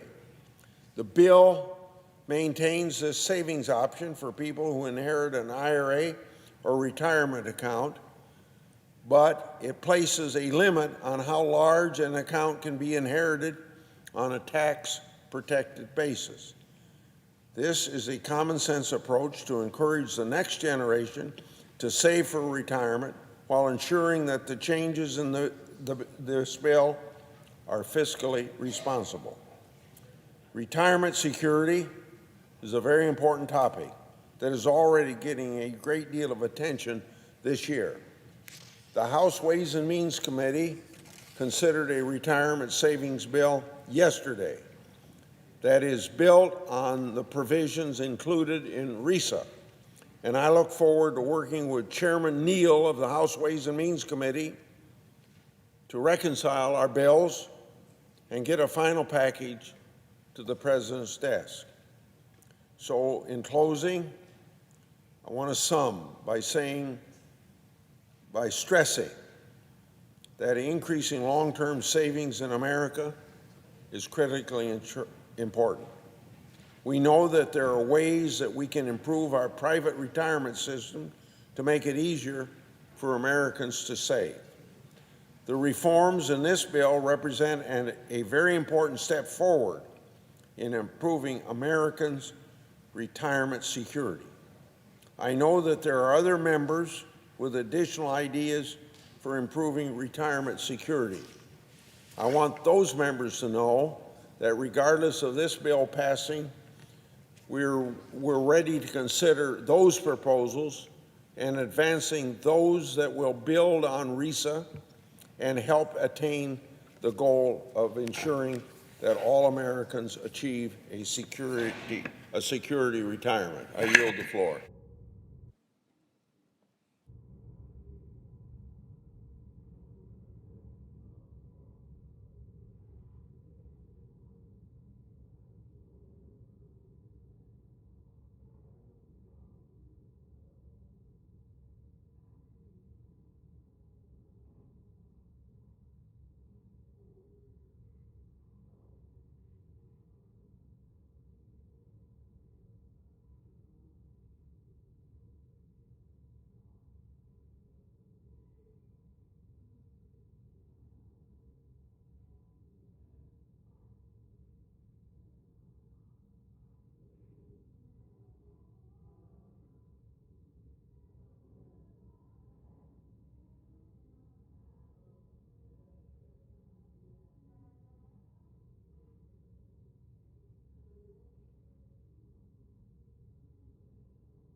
Mr. President, Majority Leader. we in a quorum call? We are not. I ask unanimous consent that notwithstanding Rule 22, the confirmation vote on the Altman nomination occur at 11:45 a.m. on Thursday, April 4th. Is there objection? Without objection.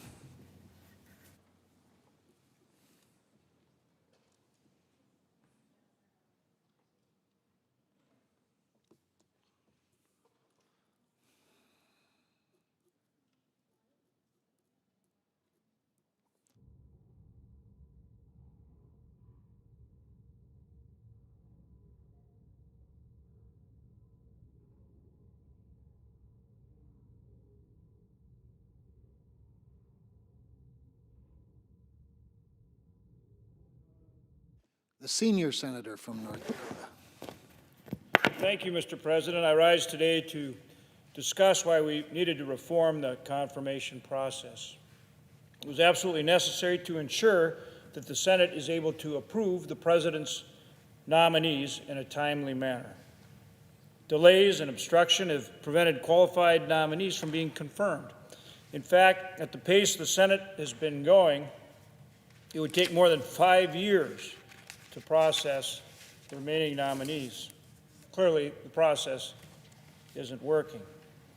In the Senate, we take our advice and consent role very seriously. We all want to ensure that we have capable and qualified individuals serving in important positions. Delays in the confirmation process often have nothing to do with the qualifications of the candidate. These nominations have been vetted. These nominees have been vetted and approved by the appropriate committees, only to spend weeks or months waiting to be considered by the full Senate. Currently, there are more than 100 nominees awaiting confirmation on the Senate calendar. That's because our colleagues on the other side of the aisle have been using the filibuster to delay all of the nominees, even routine, highly qualified nominees. In past administrations, a cloture vote was only required for high-level or controversial nominations that required additional deliberation or debate. Under President Trump, our colleagues on the other side of the aisle have required cloture on hundreds of nominees, which means instead of approving these nominations in a timely manner, it often takes 3 days on the Senate floor before a final vote is taken. That's because following a vote to invoke cloture, there's an additional 30 hours of floor debate after an intervening day. During the first 2 years of the previous 3 presidencies, there were a total of 24 cloture votes. During the first 2 years of President Trump's presidency, the Senate forced a cloture vote on 128 nominations. Think about that. 24 for the prior 3 presidents, 128 cloture votes on the President Trump's nomination so far. For President Obama, during his first 2 years, to compare President Trump to President Obama's first 2 years, 12 for Obama. 12 for President Obama, 128 for President Trump. So let me provide another example. During the 8 years of the Obama administration, the Senate confirmed 272 district court judges. Since President Trump has been elected, the President has confirmed 53, 272 to 53 district court judges. At that pace, only 195 district court judges would be approved over a full 8-year period, far less than the 272 during the Obama administration. These delays impact qualified individuals across the nation. For example, Peter Welty, the nominee to be the United States District Court Judge for the Fargo District in North Dakota, was nominated by President Trump more than 77 days ago. It's been about 230 days since Drew Wrigley, nominee to be U.S. Attorney in North Dakota, was originally put forward by President Trump. 230 days. These are qualified nominees from my home state of North Dakota and the presiding officer's home state of North Dakota, that have been approved by the Senate Judiciary Committee with bipartisan support, yet both are still waiting for confirmation in the United States Senate. They need to be out there doing their job. They need to get confirmed. And so that's why we voted today to reduce debate from 30 hours to 2 hours for nominees like district court judges, as well as many executive branch nominees, while retaining the 30 hours of debate for high-level nominees, for circuit court judges, for Supreme Court judges, and for cabinet positions.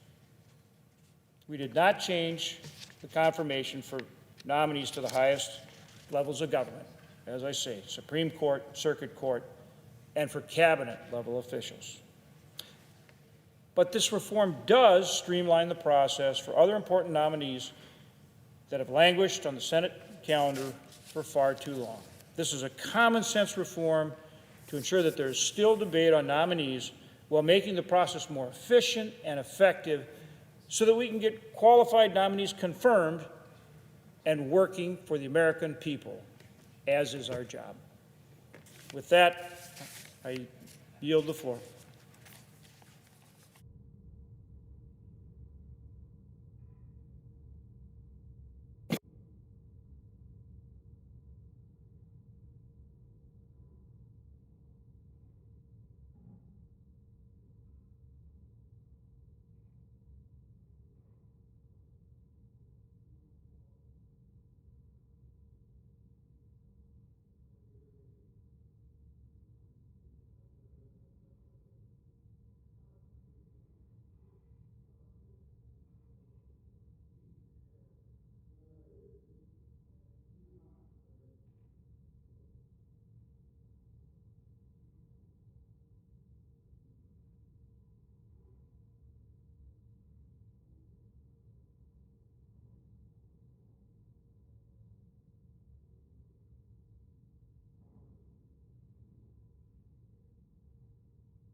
Senator from Ohio. Thank you, Mr. President. As you know, as we know, our nation is facing an affordable housing crisis. Right now, we're considering the nomination of someone who will have the power to do something about it, Mark Calabria, the president's nominee to spend the next half-decade heading the Federal Housing Finance Agency. He would be responsible for overseeing a $6.5 trillion housing market that provides homes for millions of American families. $6.5 trillion is 6.5 trillion billion. That's how thousand billion. That's how big a trillion is. $6.5 trillion housing market, providing homes for millions of American families. Far too many Americans are left behind in our housing policy. Think about this: a third of all households spend more than 30% of their income on housing.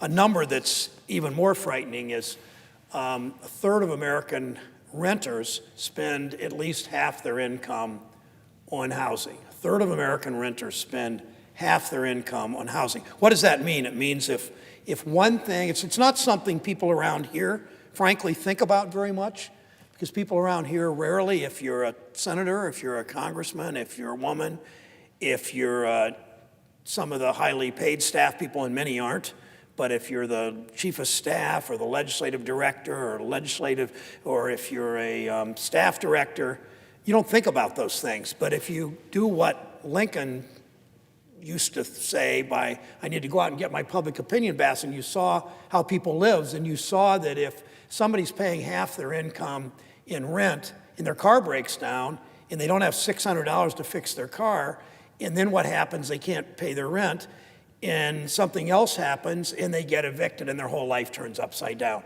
They have to give away their pet, no matter what their kids think. They've got to move out of that apartment. They've got to send their children to a different school. They often have to live in the basement of a neighbor or a cousin's home. They end up putting their things in storage and losing them. And I don't think we think what the housing crisis means to literally tens and tens and tens of millions of Americans. It's not just in the cities, as the presiding officer knows, it's in rural areas, and his state is pretty rural. Big parts of my state are pretty rural, and it's not just East Cleveland. It's not just over the Rhine in Cincinnati. It's Appalachia. It's small towns, small cities like Zanesville, Ohio, and Mansfield, Ohio, places where you can't pay the rent or you get your home foreclosed on and you lose your home, you get thrown out of your home, your whole life turns upside down. That's why this is so important. And, Mr. President, the home ownership rate, I'm talking about renting, but I'm talking about home ownership too. The home ownership rate among African Americans is at the same, think about this, the same dismal level it was before we had laws in place to protect against discrimination. And those laws are barely being enforced. The Secretary of Housing and Urban Development, who seems to have little interest in enforcing anti-discrimination laws. The Senate Banking Committee majority seems to have little interest in enforcing anti-discrimination laws. Hispanic households are hardly any better off than African-American households. These are serious issues we have to solve. As we face this crisis, Mark Calabria, the president's nominee for FHFA, will be on the front lines. He'll set policies that determine how many families can afford to buy a home and how much they pay. He'll have the power to promote or discourage building affordable apartments to serve the lowest income renters. It's not just that people's wages are stagnant in the Trump economy. Wages are flat. It's not just that as prices go up. It's that there simply isn't enough housing. And so rental units are getting more and more and more expensive. And if your wages are flat, no matter how hard you work, you might have two jobs. You might have a job making $9 an hour and a job making $14 an hour, but it's not enough if your rent keeps going up as it does in far, far too many cases. The record shows that Dr. Calabria is exactly the wrong person for this job. He actually questioned the need for the 30-year fixed-rate mortgage. Think about that. We're talking about the primary tool that families use to afford homes and build wealth. I'm guessing that almost every one of my colleagues, except those that were born extraordinarily rich, I'm guessing that most of us in this body, I'm guessing that most people watching this, most of our staffs, most of Americans who own homes Their first home especially they bought was a 25 or 30-year fixed mortgage. You couldn't buy, before people owned homes much in this country a century ago, they had to pay off their home in 3 or 4 or 5 years typically. Almost nobody can do that. That's why we have the 30-year fixed rate mortgage. But Dr. Calabria wonders whether we need the 30-year mortgage at all. And President Trump, who clearly doesn't, President Trump knows how to build big apartment buildings and borrow money from Deutsche Bank because nobody else no reputable bank in the United States will lend to him. But he doesn't know about what it's like to pay off a mortgage, and for people who think in terms of how am I going to pay off my mortgage, he doesn't understand what the importance of a 30-year mortgage is. That's why President Trump, presumably why he picked somebody like Dr. Calabria to put in charge of housing. Dr. Calabria has called for repealing the affordable housing goals. A third of households, as I said, are spending more than a third of their income on housing, and it's even worse for renters. You'd think that making housing affordable would be one of Dr. Calabria's top priorities, but he doesn't think we need the current affordable housing goals. He told Congress that Fannie Mae and Freddie Mac, which he would be in charge of, should be eliminated. He would be the one overseeing a housing finance system that's helped more than 28 million American families become homeowners. So, Mr. President, he's questioned the need for 30-year fixed-rate mortgages. He's called for the end of the entities that he would oversee that contribute to this housing market.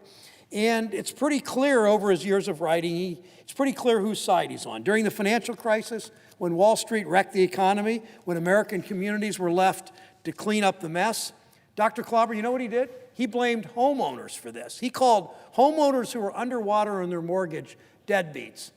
So think about that. The guy that's going to oversee the whole housing agency market for the U.S. government said that people who are underwater in the mortgage, what's underwater mean? Underwater means you've been paying your mortgage, but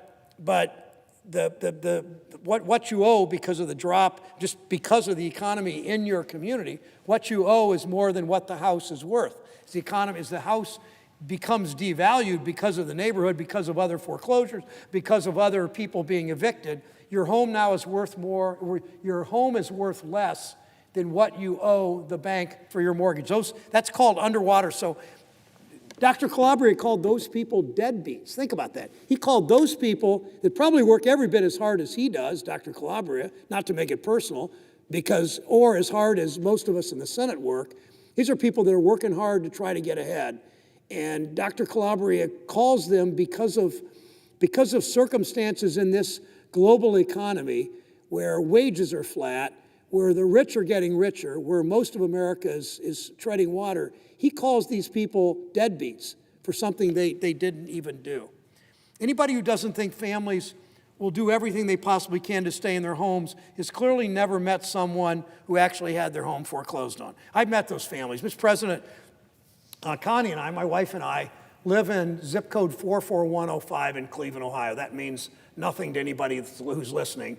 But my zip code in 2007, the first half of 2007, our zip code, where we live, had more foreclosures than any zip code in the United States. We live in a development of about 200 homes, priced $100,000, $200,000, $250,000. But just not far away in the rest of this zip code is home after home after home after home that have been foreclosed on. These homes are generally old, they're generally not in good shape, they generally have very toxic levels of lead that poison children in their central nervous system, yet he's saying that these people are deadbeats that are working hard. They lost their jobs. That's the main reason that most of them couldn't keep up with their mortgage. These families aren't deadbeats. They work hard. They work a lot harder than the Wall Street traders, that's traders,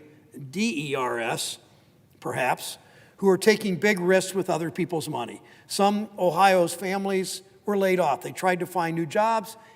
They were making $22 an hour. They found a new job at $14 an hour. They work just as hard, maybe harder, but they don't pay as much. Some couldn't find new jobs because the economy was in free fall.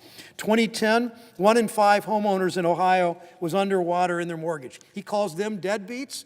1 out of 5 people are deadbeats because the worth of their home dropped and they couldn't keep up with their mortgage. Ohio at that time had lost 375,000 jobs.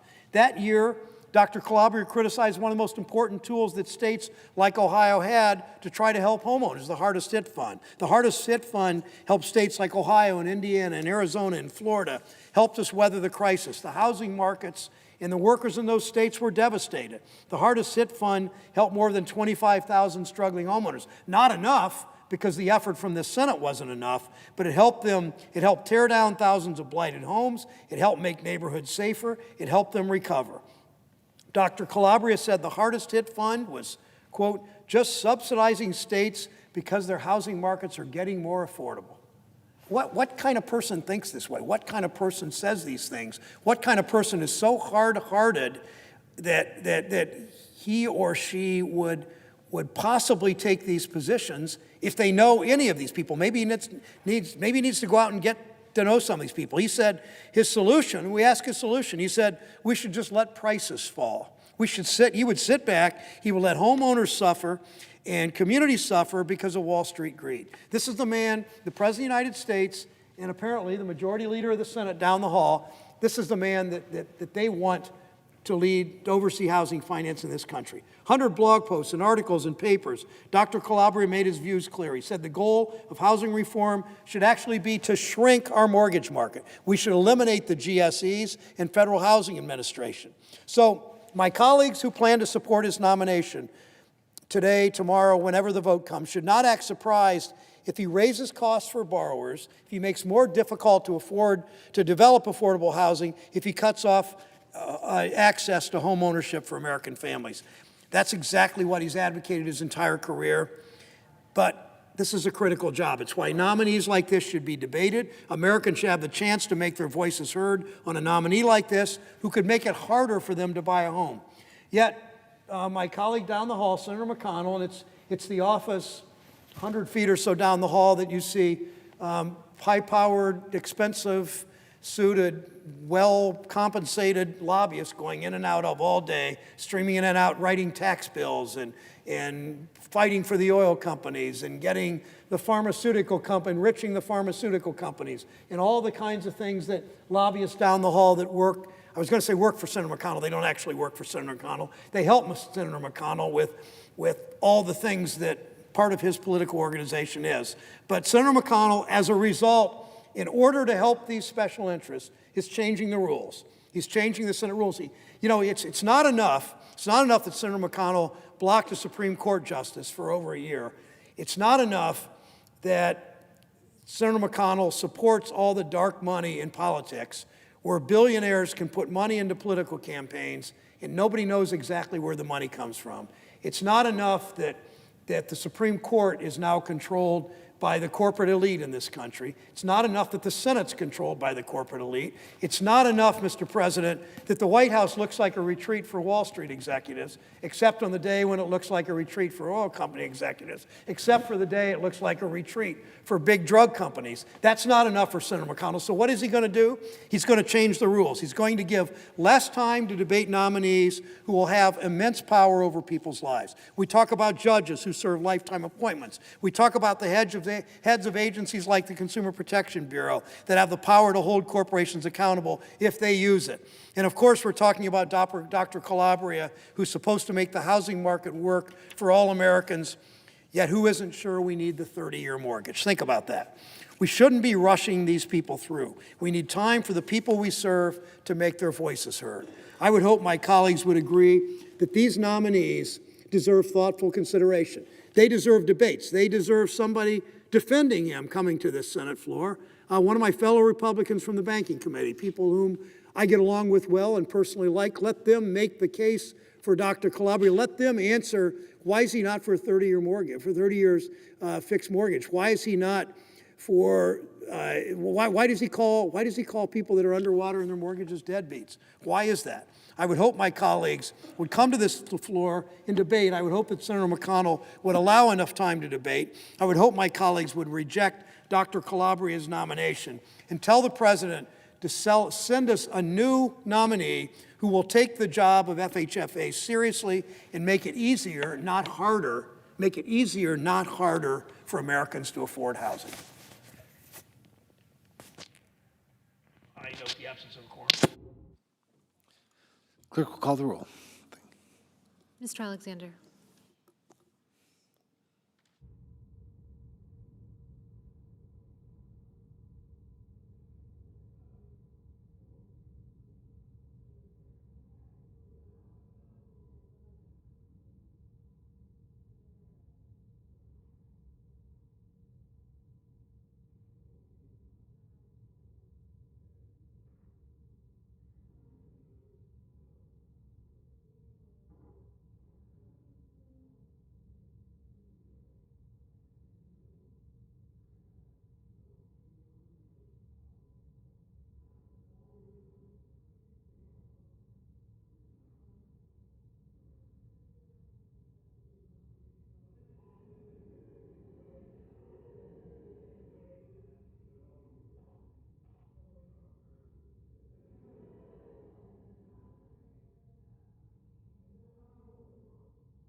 Mr. President, Senator from Texas.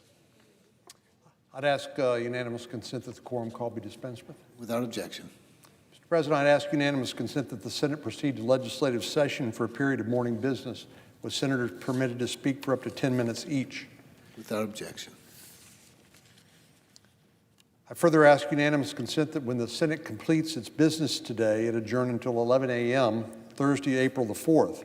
Further, that following the prayer and pledge, the morning hour be deemed expired, the journal of proceedings be approved to date, the time for the two leaders be reserved for their use later in the day, morning business be closed, and the Senate proceed to executive session and resume consideration of the Calabria nomination. Without objection. If there's no further business to come before the Senate, I ask that the Senate stand adjourned under the previous order. The Senate stands adjourned till 11 a.m. tomorrow.